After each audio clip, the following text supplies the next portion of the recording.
ਵਾਹਿਗੁਰੂ ਜੀ। ਇੱਕ ਓੰਕਾਰ ਸਤਿਨਾਮ ਕਰਤਾ ਪੁਰਖ ਨਿਰਭਉ ਨਿਰਵੈਰ ਅਕਾਲ ਮੂਰਤ ਅਜੂਨੀ ਸੈਭੰ ਗੁਰ ਪ੍ਰਸਾਦਿ ਜਪ। ਆਦਿ ਸਚ ਜੁਗਾਦ ਸਚ ਹੈ ਵੀ ਸਚ ਨਾਨਕ ਹੋਸੀ ਵੀ ਸਚ। ਸ਼ਲੋਕ। ਗੁਰਦੇਵ ਮਾਤਾ ਗੁਰਦੇਵ ਪਿਤਾ ਗੁਰਦੇਵ ਸੁਆਮੀ ਪਰਮੇਸ਼ਵਰਾ। ਗੁਰਦੇਵ ਸਖਾ ਅਗਿਆਨ ਭੰਜਨ ਗੁਰਦੇਵ ਬੰਧਪ ਸਹੋਦਰਾ। ਗੁਰਦੇਵ ਦਾਤਾ ਹਰ ਨਾਮ ਉਪਦੇਸੈ ਗੁਰਦੇਵ ਮੰਤ ਨਿਰੋਧਰਾ। ਗੁਰਦੇਵ ਸ਼ਾਂਤ ਸਤ ਬੁੱਧ ਮੂਰਤ ਗੁਰਦੇਵ ਪਾਰਸ ਪਰਸਪਰਾ। ਗੁਰਦੇਵ ਤੀਰਥ ਅੰਮ੍ਰਿਤ ਸਰੋਵਰ ਗੁਰ ਗਿਆਨ ਮੱਜਨ ਅਪਰੰਪਰਾ। ਗੁਰਦੇਵ ਕਰਤਾ ਸਭ ਪਾਪ ਹਰਤਾ ਗੁਰਦੇਵ ਪਤਿਤ ਪਵਿੱਤ ਕਰਾ। ਗੁਰਦੇਵ ਆਦ ਜੁਗਾਦ ਜੁਗ ਜੁਗ ਗੁਰਦੇਵ ਮੰਤ ਹਰ ਜਪ ਉਦਰਾ। ਗੁਰਦੇਵ ਸੰਗਤ ਪ੍ਰਭ ਮੇਲ ਕਰ ਕਿਰਪਾ ਹਮ ਮੂੜ ਪਾਪੀ ਜਿਤ ਲਗ ਤਰਾ। ਗੁਰਦੇਵ ਸਤਿਗੁਰ ਪਾਰ ਬ੍ਰਹਮ ਪਰਮੇਸ਼ਵਰ। ਗੁਰਦੇਵ ਨਾਨਕ ਹਰ ਨਮਸਕਾਰਾ ਗੁਰਦੇਵ ਨਾਨਕ ਹਰ ਨਮਸਕਾਰਾ। ਇਹੋ ਸ਼ਲੋਕ ਆਦਿ ਅੰਤ ਪੜ੍ਹਨਾ। ਗਿਆਨ ਧਿਆਨ ਕਿਛ ਕਰਮ ਨ ਜਾਣਾ ਸਾਰ ਨ ਜਾਣਾ ਤੇਰੀ। ਸਭ ਤੇ ਵੱਡਾ ਸਤਿਗੁਰ ਨਾਨਕ ਜਿਨ ਕਲ ਰਾਖੀ ਮੇਰੀ। ਮੈਂ ਮੂਰਖ ਕੀ ਕੇਤਕ ਬਾਤ ਹੈ ਕੋਟ ਪਰਾਧੀ ਤਰਿਆਰੇ। ਗੁਰੂ ਨਾਨਕ ਜਿਨ ਸੁਣਿਆ ਪੇਖਿਆ ਸੇ ਫਿਰ ਗਰਭਾਸ ਨ ਭਰਿਆ ਰੇ। ਮੂਕ ਉਚਰੈ ਸ਼ਾਸਤਰ ਖਟ ਪਿੰਗ ਗਿਰਨ ਚੜ ਜਾਏ। ਅੰਧ ਲਖੈ ਬਧਰਉ ਸੁਣੈ ਜੋ ਕਾਲ ਕਿਰਪਾ ਕਰਾਏ। ਵਾਹਿਗੁਰੂ ਜੀ। ਰਾਮ ਕਲੀ ਮਹੱਲਾ ਪਹਿਲਾ। ਸਿੱਧ ਗੋਸ਼ਟ। ਇੱਕ ਓੰਕਾਰ ਸਤਿਗੁਰ ਪ੍ਰਸਾਦਿ। ਸਿੱਧ ਸਭਾ ਕਰ ਆਸਣ ਬੈਠੇ ਸੰਤ ਸਭਾ ਜੈਕਾਰੋ। ਸਿੱਧ ਸਭਾ ਕਰ ਆਸਣ ਬੈਠੇ ਸੰਤ ਸਭਾ ਜੈਕਾਰੋ। ਤਿਸ ਆਗੈ ਰਹਿ ਰਾਸ ਹਮਾਰੀ ਸਾਚਾ ਅਪਰ ਅਪਾਰੋ। ਮਸਤਕ ਕਾਟ ਧਰੀ ਤਿਸ ਆਗੈ ਤਨ ਮਨ ਆਗੈ ਦਿਓ। ਨਾਨਕ ਸੰਤ ਮਿਲੈ ਸੱਚ ਪਾਈਐ ਸਹਿਜ ਪਾਏ ਜਸ ਲਿਓ। ਨਾਨਕ ਸੰਤ ਮਿਲੈ ਸੱਚ ਪਾਈਐ ਸਹਿਜ ਪਾਏ ਜਸ ਲਿਓ।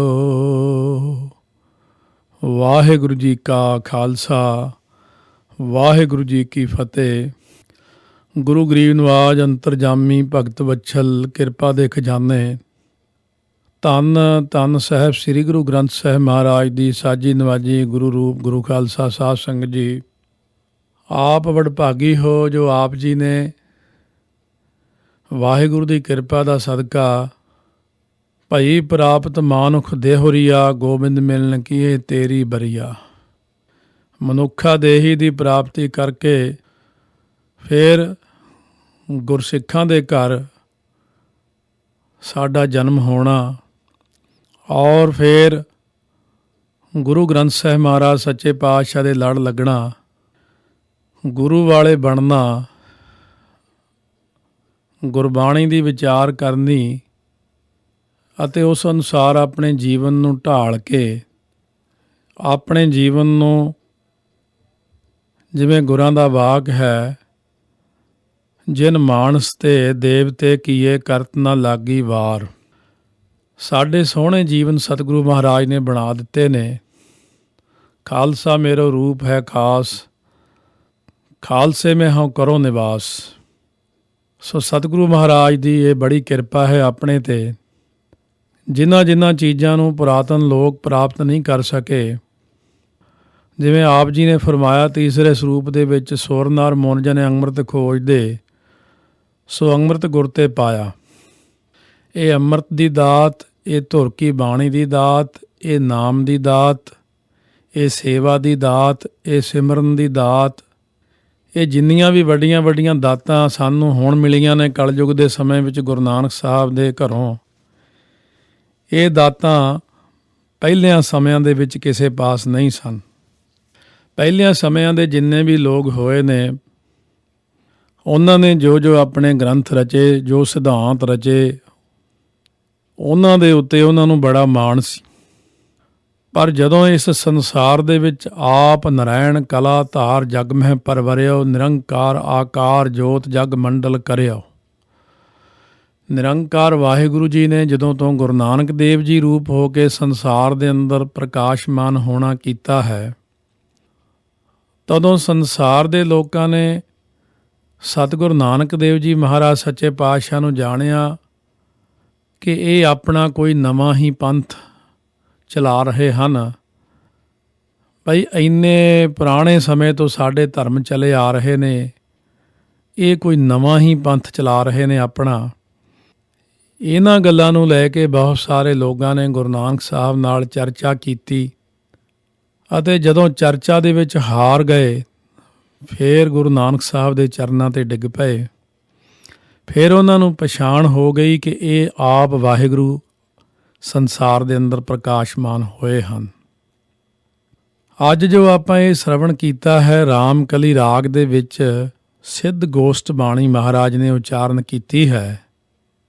ਆਮ ਤੌਰ 'ਤੇ ਸਾਡੇ ਸਿੱਖ ਪੰਥ ਦੇ ਵਿੱਚ 100% ਵਿੱਚੋਂ 5% ਸਾਡੀਆਂ ਸੰਗਤਾਂ ਨੂੰ ਜਪਜੀ ਸਾਹਿਬ ਬਾਰੇ ਗਿਆਨ ਹੈ। ਜਾਪ ਸਾਹਿਬ, ਸਵਈਏ ਚੌਪਈ, ਆਨੰਦ ਸਾਹਿਬ, ਰਹਿ ਰਾਸ, ਕੀਰਤਨ ਸੋਹਿਲਾ, ਆਸਾ ਦੀ ਵਾਰ, ਸ੍ਰੀ ਸੁਖਮਨੀ ਸਾਹਿਬ ਦਾ ਪਾਠ। ਸੋ ਇਸ ਤੋਂ ਅੱਗੇ ਜਿਹੜਾ ਸਾਡਾ ਵਾਧਾ ਹੋਣਾ ਸੀ, ਗੁਰਬਾਣੀ ਦਾ ਚਾਨਣ ਪੈਣਾ ਸੀ, ਉਹਦੀ ਬਜਾਏ ਸਾਡੇ ਧਿਆਨ ਜਿਹੜੇ ਨੇ ਉਹ ਸੰਸਾਰਕ ਕੰਮਾਂ ਵਿੱਚ, ਪਦਾਰਥਾਂ ਵਿੱਚ, ਟੀਵੀ ਦੇ ਵਿੱਚ, ਗਾਣਿਆਂ ਦੇ ਵਿੱਚ ਹੋਰ ਪਾਸੇ ਚਲੇ ਗਏ। ਪਰ ਵਾਹਿਗੁਰੂ ਦੀ ਕਿਰਪਾ ਦਾ ਸਦਕਾ ਇਹ ਕਿਸੇ ਇੱਕ ਬੰਦੇ ਦਾ ਕੰਮ ਨਹੀਂ, ਅਕਾਲ ਪੁਰਖ ਦੀ ਪ੍ਰੇਰਣਾ ਦਾ ਸਦਕਾ ਸੰਸਾਰ ਭਰ ਦੇ ਵਿੱਚ ਹਰ ਥਾਂ ਦੇ ਉੱਤੇ ਗੁਰਸਿੱਖ ਆਪੋ ਆਪਣਾ ਯਤਨ ਕਰ ਰਹੇ ਨੇ ਕਿ ਅਸੀਂ ਸੰਗਤ ਨੂੰ ਵੱਧ ਤੋਂ ਵੱਧ ਗੁਰਬਾਣੀ ਬਾਰੇ ਦੱਸ ਸਕੀਏ, ਸੰਥਿਆ ਕਰਵਾ ਸਕੀਏ, ਅਰਥਾਂ ਦਾ ਗਿਆਨ ਦੇ ਸਕੀਏ, ਤਾਂ ਕਿ ਸਾਨੂੰ ਵੀ ਪਤਾ ਚੱਲੇ ਕਿ ਪਿਉ ਦਾਦੇ ਕਾ ਖੋਲ ਡਿੱਠਾ ਖਜ਼ਾਨਾ, ਤਾਂ ਮੇਰਾ ਮਨ ਭਇਆ ਨਿਧਾਨਾ। ਰਤਨ ਲਾਲ ਜਾਕਾ ਕਛੂ ਨਾ ਮੋਲ, ਭਰੇ ਭੰਡਾਰ ਅਖੂਟ ਅਤੋਲ। ਖਾਵਹਿ ਖਰਚਾ ਰਲ ਮਿਲ ਭਾਈ, ਤੋਟ ਨਾ ਆਵੈ ਵਾਧੋ ਜਾਈ। ਸਾਧ ਸੰਗਤ, ਗੁਰਬਾਣੀ ਦਾ ਸਮੁੰਦਰ, ਸਧਾਰਨ ਸਮੁੰਦਰ ਦਾ ਤਾਂ ਕੋਈ ਅੰਤ ਪਾ ਸਕਦਾ ਹੈ, ਪਰ ਗੁਰਬਾਣੀ ਰੂਪ ਸਮੁੰਦਰ ਦਾ ਅੰਤ ਪਾਉਣਾ, ਮਹਾਰਾਜ ਨੇ ਜਿਵੇਂ ਫਰਮਾਇਆ, ਗੁਰਸਾਗਰ ਰਤਨੀ ਭਰਪੂਰੇ, ਅੰਮ੍ਰਿਤ ਸੰਤ ਚੁਗ ਹੈ ਨਹੀਂ ਦੂਰੇ। ਸੋ ਆਓ ਇਸ ਅਥਾਹ ਗੁਰਬਾਣੀ ਦੇ ਸਮੁੰਦਰ ਵਿੱਚੋਂ ਆਪਣੀ ਇੱਕ ਤੁੱਛ ਜੀ ਬੁੱਧੀ ਅਨੁਸਾਰ ਵਿਚਾਰ ਕਰਨ ਲੱਗਿਆ ਹੈ ਦਾਸ। ਆਪ ਜੀ ਜਿਤਨੇ ਵੀ ਸਰੋਤੇ ਸ਼੍ਰਵਣ ਕਰ ਰਹੇ ਹੋ, ਇਹ ਅੰਮ੍ਰਿਤ ਬਾਣੀ ਰੇਡੀਓ ਤੋਂ, ਇਹ ਸਭ ਸੰਗਤਾਂ ਦੇ ਸਹਿਯੋਗ ਦਾ ਸਦਕਾ ਹੀ ਹੋਇਆ। ਗੁਰਮੁਖਾਂ ਨੂੰ ਪ੍ਰੇਰਨਾ ਹੋਈ ਕਿ ਗੁਰਬਾਣੀ ਦਾ ਪ੍ਰਚਾਰ ਘਰ ਘਰ ਤੱਕ ਪਹੁੰਚਾਇਆ ਜਾਵੇ। ਜਿਸ ਪ੍ਰਕਾਰ ਸਾਰਿਆਂ ਨਾਲੋਂ ਪਹਿਲਾਂ USA ਦੇ ਵਿੱਚ ਭਾਈ ਗੁਰਸੇਵਕ ਸਿੰਘ ਹੁਣਾਂ ਨੇ ਡਾਇਲਸ ਦੇ ਵਿੱਚ ਗੁਰਬਾਣੀ ਦੀਆਂ ਸੀਡੀਜ਼ ਤਿਆਰ ਕਰਕੇ ਸੰਗਤ ਤੱਕ ਪਹੁੰਚਾਈਆਂ ਅਤੇ ਹੁਣ ਸਾਰਿਆਂ ਥਾਵਾਂ 'ਤੇ ਸੀਡੀਜ਼ ਹਰ ਥਾਂ ਦੇ ਉੱਤੇ ਜਿੱਥੇ ਜਿੱਥੇ ਵੀ ਰੇਡੀਓ ਚੱਲ ਰਹੇ ਨੇ ਆਪਣੇ ਆਸਟ੍ਰੇਲੀਆ ਦੇ ਵਿੱਚ, ਵੈਨਕੂਵਰ ਦੇ ਵਿੱਚ, ਹਾਲੈਂਡ ਦੇ ਵਿੱਚ ਬਹੁਤ ਜ਼ਿਆਦਾ ਪ੍ਰਚਾਰ ਹੋਇਆ, ਮਲੇਸ਼ੀਆ ਦੇ ਵਿੱਚ ਹੋਇਆ। ਤੋ ਸਤਿਗੁਰੂ ਮਹਾਰਾਜ ਦੀ ਬੜੀ ਬਖਸ਼ਿਸ਼ ਰਹੀ ਹੈ। ਸੋ ਅੰਮ੍ਰਿਤ ਬਾਣੀ ਰੇਡੀਓ ਵੱਲੋਂ ਇਹ ਯਤਨ ਰਹਿੰਦਾ ਹਰ ਵਕਤ ਕਿ ਅਸੀਂ ਚੰਗੇ ਤੋਂ ਚੰਗੇ ਗੁਰਮੁਖਾਂ ਦੇ ਰਾਹੀਂ ਪ੍ਰਚਾਰ ਕਰੀਏ ਤਾਂ ਕਿ ਸਾਡੀ ਸੰਗਤ ਨੂੰ ਵੱਧ ਤੋਂ ਵੱਧ ਲਾਹਾ ਪ੍ਰਾਪਤ ਹੋਵੇ, ਜਿਸ ਕਰਕੇ ਸਾਡੇ ਮਨੁੱਖਾ ਜਨਮ ਦੀ ਸਫਲਤਾ, ਪੰਥ ਦੀ ਚੜ੍ਹਦੀ ਕਲਾ ਹੋਵੇ। ਸੋ ਆਓ ਅੱਜ ਦੀ ਜੋ ਇਹ ਕਥਾ ਸਿੱਧ ਗੋਸ਼ਟ, ਕਿਉਂਕਿ ਮਹਾਰਾਜ ਨੇ ਬਚਨ ਲਿਖਿਆ ਰਾਮ ਕਲੀ ਮਹੱਲਾ ਪਹਿਲਾ। ਪਹਿਲੇ ਪਾਤਸ਼ਾਹ ਗੁਰੂ ਨਾਨਕ ਦੇਵ ਜੀ ਰਾਮ ਕਲੀ ਰਾਗ ਦੇ ਵਿੱਚ ਇਹ ਬਾਣੀ ਉਚਾਰਨ ਕੀਤੀ ਹੈ। ਸਭ ਤੋਂ ਪਹਿਲਾਂ ਆਪਾਂ ਰਾਮ ਕਲੀ ਰਾਗ ਬਾਰੇ ਜਾਣ ਲਈਏ ਕਿ ਇਹ ਜਿਹੜਾ ਰਾਮ ਕਲੀ ਰਾਗ ਹੈ, ਸ੍ਰੀ ਗੁਰੂ ਗ੍ਰੰਥ ਸਾਹਿਬ ਦੇ ਵਿੱਚ ਰਾਮ ਕਲੀ ਦਾ 18ਵਾਂ ਨੰਬਰ ਹੈ। ਇਸ ਰਾਗ ਵਿੱਚ ਜੋਗ ਮਤ ਨਾਲ ਸੰਬੰਧ ਰੱਖਣ ਵਾਲੇ ਸ਼ਬਦਾਂ ਦੀ ਬਹੁਤਾਤ ਹੈ। ਰਾਮ ਕਲੀ ਰਾਗ ਜੋ ਹੈ ਮਨ ਨੂੰ ਮੋਹਣ ਵਾਲਾ ਅਤ ਪ੍ਰਸਿੱਧ ਰਾਗ। ਇਸ ਰਾਗ ਵਿੱਚ ਸਤਿਗੁਰੂ ਮਹਾਰਾਜ ਸੱਚੇ ਪਾਤਸ਼ਾਹ ਨੇ ਜੋ ਪ੍ਰਸਿੱਧ ਬਾਣੀਆਂ ਸਿੱਖ ਜਗਤ ਦੇ ਵਿੱਚ ਵਿਚਰਨ ਵਾਲੇ ਗੁਰਬਾਣੀ ਦੇ ਪਾਠਕ ਜਾਣਦੇ ਨੇ ਭਲੀ ਪ੍ਰਕਾਰ ਕੇ ਆਨੰਦ ਸਾਹਿਬ ਦਾ ਪਾਠ ਆਪਾਂ ਕਰਦੇ ਹਾਂ, ਜੋ ਰਾਮਕਲੀ ਰਾਗ ਦੇ ਵਿੱਚ ਗੁਰੂ ਅਮਰਦਾਸ ਮਹਾਰਾਜ ਦੀ ਲਿਖਤ ਹੈ। ਸਿੱਧ ਗੋਸ਼ਟ ਦੱਖਣੀ ਓਂਕਾਰ, ਇਹ ਗੁਰੂ ਨਾਨਕ ਦੇਵ ਮਹਾਰਾਜ ਦੀ ਰਚਨਾ ਹੈ। ਰਾਮਕਲੀ ਕੀ ਵਾਰ ਰਾਏ ਬਲਵੰਡ ਤਥਾ ਸੱਤੈ ਡੂਮ ਆਖੀ, ਇਹ 966 ਅੰਗ ਤੇ ਰਾਮਕਲੀ ਕੀ ਤੀਸਰੀ ਵਾਰ ਹੈ। ਔਰ ਵਿਸ਼ੇਸ਼ ਬਾਣੀ ਇਹਦੇ ਵਿੱਚ ਰੁੱਤੀ ਧੰਨ ਗੁਰੂ ਅਰਜਨ ਦੇਵ ਸਾਹਿਬ ਮਹਾਰਾਜ ਨੇ 927 ਅੰਗ ਤੇ ਇਹ ਬਾਣੀ ਉਚਾਰਨ ਕੀਤੀ ਹੈ। ਸੋ ਇਸ ਪ੍ਰਕਾਰ ਰਾਗ ਰਾਮਕਲੀ ਦੇ ਵਿੱਚ ਸਤਿਗੁਰੂ ਮਹਾਰਾਜ ਨੇ ਬਹੁਤ ਹੀ ਗਿਆਨ ਦੀ ਦਾਤ ਜਿਵੇਂ ਬਖਸ਼ਿਸ਼ ਕੀਤੀ ਹੈ, ਕਿਉਂਕਿ ਸਵੇਰ ਵੇਲੇ ਦੇ ਰਾਗਾਂ ਵਿੱਚ ਰਾਮਕਲੀ ਨੂੰ ਮਹੱਤਵਪੂਰਨ ਸਥਾਨ ਪ੍ਰਾਪਤ ਹੈ। ਇਹ ਕਰੁਣਾ ਰਸ ਦੀ ਰਾਗਣੀ ਹੈ। ਇਸ ਦੀ ਪ੍ਰਕਿਰਤੀ ਵਿਜੋਗ ਰਸ ਪੈਦਾ ਕਰਨ ਵਾਲੀ ਹੈ। ਸੰਗੀਤਕਾਰ ਨੂੰ, ਜਿਤਨੇ ਵੀ ਸੰਗੀਤਕਾਰ ਸੰਸਾਰ ਦੇ ਅੰਦਰ ਨੇ, ਸੰਗੀਤਕਾਰ ਇਸ ਨੂੰ ਬਸੰਤ ਰੁੱਤ ਵਿੱਚ ਵਧੇਰੇ ਗਾਉਂਦੇ ਨੇ। ਗੁਰਬਾਣੀ ਸੰਗੀਤ ਪ੍ਰਾਚੀਨ ਰੀਤ ਰਤਨਾਵਲੀ ਦੇ ਲੇਖਕ ਭਾਈ ਗੁਰਚਰਨ ਸਿੰਘ ਅਵਤਾਰ ਸਿੰਘ ਅਨੁਸਾਰ ਬਜ਼ੁਰਗ 3 ਤਰ੍ਹਾਂ ਰਾਮਕਲੀ ਗਾਉਂਦੇ ਨੇ। ਕੇਵਲ ਔੜਵ ਸੰਪੂਰਨ, ਇਸ ਵਿੱਚ ਕੋਮਲ ਨ ਤੇ ਜੋ ਮਾਂ ਚੜਾ ਨਹੀਂ ਹੈ। ਸੋ ਜੋ ਨਾ ਕੋਮਲ ਤੇ ਨਾ ਤੀਬਰ ਦੋਨੋਂ ਹੀ ਹਨ, ਦੋਨੋਂ ਮੱਧਮਾ ਤੇ ਦੋਨੋਂ ਨਿਖਾਦਾਂ ਹਨ। ਸੋ ਇੱਕ ਮਤ ਅਨੁਸਾਰ ਰਾਮਕਲੀ ਵਿੱਚ ਜੋ ਪਾ ਵਾਦੀ ਤੇ ਸਾ ਸੰਵਾਦੀ ਹੈ, ਤੇ ਦੂਸਰੇ ਮਤ ਅਨੁਸਾਰ ਧਾ ਵਾਦੀ ਤੇ ਰਾ ਸੰਵਾਦੀ ਮੰਨੇ ਜਾਂਦੇ ਨੇ। ਸੋ ਇਸ ਤਰੀਕੇ ਨਾਲ ਇਸ ਰਾਗ ਨੂੰ ਗਾਉਣ ਦਾ ਸੋਹਣਾ ਸਮਾਂ ਪ੍ਰਭਾਤ ਵੇਲੇ ਦਾ।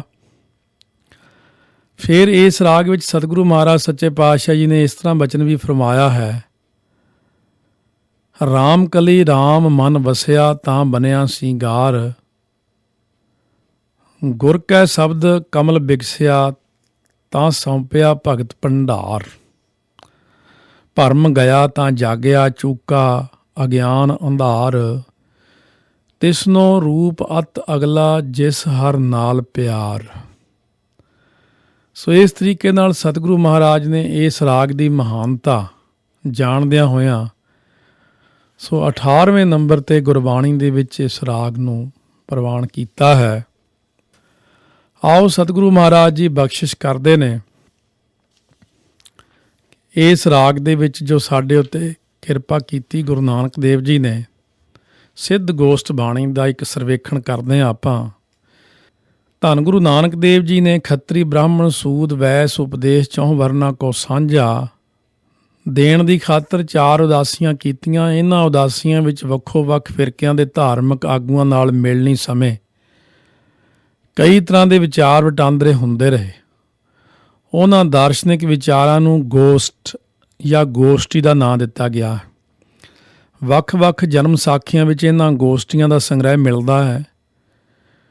ਜਿਵੇਂ ਪਹਿਲੇ ਨੰਬਰ ਤੇ ਗੋਸ਼ਟ ਗੋਰਖਨਾਥ ਕੀ ਤਥਾ ਖਿੰਥੜੇ ਕੀ ਚੱਲੀ। ਗੋਸ਼ਟ ਸ਼ਾਹ ਸ਼ਰਫ ਨਾਲ ਮੱਕੇ ਦੀਆਂ ਗੋਸ਼ਟਾਂ, ਗੋਸ਼ਟ ਬਾਬੇ ਨਾਨਕ ਜੀ ਕੀ ਕਬੀਰ ਨਾਲ, ਗੋਸ਼ਟ ਗੋਬਿੰਦ ਲੋਕਾਂ ਕੀ ਇਤਿਆਦਿਕ। ਇਸ ਤਰ੍ਹਾਂ ਸਿੱਧ ਗੋਸ਼ਟ ਸਿੱਧਾਂ ਜੋਗੀਆਂ ਨਾਲ ਹੋਈ। ਗੋਸ਼ਟੀ ਦਾ ਅੱਖਰੀ ਅਰਥ ਪਰਸਪਰ ਗੱਲਬਾਤ ਅਥਵਾ ਵਿਚਾਰ ਵਟਾਂਦਰਾ ਹਨ, ਪਰ ਇਸ ਦਾ ਮੂਲ ਆਧਾਰ ਤਰਕ ਵਿਤਰਕ ਹੀ ਹੁੰਦਾ ਹੈ। ਵੱਖੋ ਵੱਖਰੇ ਮਤਾਂ ਦੇ ਆਗੂਆਂ ਨੇ ਆਪਣੀ ਤੀਖਣ ਬੁੱਧੀ ਦਾ ਪ੍ਰਗਟਾਵਾ ਕਰਕੇ ਦੂਜੇ ਉੱਤੇ ਆਪਣਾ ਧਰਮ ਦਾ ਪ੍ਰਭਾਵ ਪਾ ਕੇ ਵਿਜয়ੀ ਬਣਨਾ ਅਤੇ ਆਪਣੇ ਧਰਮ ਦਾ ਅਨੁਯਾਈ ਬਣਾਉਣਾ, ਇਹ ਉਹਨਾਂ ਦੀ ਆਦਤ ਹੁੰਦੀ ਹੈ। ਇਸ ਤੱਤ ਨੂੰ ਭਾਈ ਸਾਹਿਬ ਭਾਈ ਗੁਰਦਾਸ ਜੀ ਨੇ ਪਹਿਲੀ ਵਾਰ ਦੀ 31ਵੀਂ ਪੌੜੀ ਵਿੱਚ ਇਉਂ ਨਿਰੂਪਣ ਕੀਤਾ ਹੈ। ਸਿੱਧੀ ਮਨੇ ਵਿਚਾਰਿਆ ਕਿਵੇਂ ਦਰਸ਼ਨ ਇਹ ਲੇਵੈ ਬਾਲਾ, ਐਸਾ ਜੋਗੀ ਕਲੀ ਮਹਿ ਹਮਰੇ ਪੰਥ ਕਰੇ ਉਜਿਆਲਾ। ਭਾਵ ਇਹ ਕਿ ਬਾਲਕ ਗੁਰੂ ਨਾਨਕ ਦੇਵ ਮਹਾਰਾਜ ਨੂੰ ਸਿੱਧ ਬਾਲਕ ਹੀ ਕਹਿੰਦੇ ਸੀ, ਕਿਉਂਕਿ ਆਪ 500 ਸਾਲ ਲੰਬੀ ਉਮਰ, ਕਿਸੇ ਦੀ 1000 ਸਾਲ, ਉਹ ਦੂਜਿਆਂ ਨੂੰ ਬਾਲਕ ਕਹਿ ਕੇ ਬੁਲਾਉਂਦੇ। ਆਪਣੇ ਮਨਾਂ ਵਿੱਚ ਗੁਰੂ ਨਾਨਕ ਦੇਵ ਜੀ ਦਾ ਅਥਾਹ ਸਤਿਕਾਰ ਪਿਆਰ ਹੈ, ਪਰ ਜਦੋਂ ਕੋਈ ਬਾਹਰਲਾ ਮਤ ਦਾ ਬੰਦਾ ਭਜਨ ਕਰਦਾ ਤੇ ਉਹਨੂੰ ਤਾਂ ਹਲੇ ਸਿੱਧਾਂ ਨੂੰ ਗਿਆਨ ਵੀ ਨਹੀਂ ਸੀ ਕਿ ਇਹ ਕਿੰਨੇ ਵੱਡੇ ਨੇ। ਸਤਿਗੁਰੂ ਦੇ ਬਾਹਰਲੇ ਆਕਾਰ ਨੂੰ, ਸਰੂਪ ਨੂੰ ਦੇਖ ਕੇ ਉਹ ਬਾਲਕ ਹੀ ਕਹਿੰਦੇ ਜੇ ਬਾਲਕ ਜੇਕਰ ਸਾਡੇ ਜੋਗ ਭੇਖ ਧਾਰ ਕਰ ਲਵੇ, ਜੇ ਧਾਰਨ ਕੀਤਾ ਇਸ ਨੇ, ਤਾਂ ਜੋਗ ਪੰਥ ਨੂੰ ਕਲਯੁਗ ਵਿੱਚ ਪ੍ਰਗਟ ਕਰ ਦੇਵੇਗਾ। ਸਾਡਾ ਹਰ ਥਾਂ ਦੇ ਉੱਤੇ ਡੰਕਾ ਵੱਜ ਜਾਵੇਗਾ। ਸੋ ਗੋਸ਼ਟੀਆਂ ਵਿੱਚ ਆਮ ਤੌਰ 'ਤੇ ਦਾਰਸ਼ਨਿਕ ਵਿਚਾਰਾਂ ਦੀ ਹੀ ਲੇਵਾ ਦੇਵੀ ਹੁੰਦੀ ਹੈ। ਵਾਦ ਵਿਵਾਦ ਵੀ ਚੱਲਦਾ ਹੈ। ਵਿਅੰਗਮਈ ਸ਼ਬਦਾਵਲੀ ਦੀ ਵਰਤੋਂ ਵੀ ਕੀਤੀ ਜਾਂਦੀ ਹੈ ਅਤੇ ਕਈ ਵਾਰੀ ਸੰਜਮ ਤੋਂ ਵੀ ਕੰਮ ਲੈਣਾ ਪੈਂਦਾ। ਗੱਲ ਕੀ ਜਿਸ ਤਰ੍ਹਾਂ ਦਾ ਵਾਤਾਵਰਨ ਹੋਵੇ ਉਸ ਤਰ੍ਹਾਂ ਦੀ ਵਿਚਾਰਧਾਰਾ ਜ਼ੋਰ ਪਕੜ ਜਾਂਦੀ ਹੈ।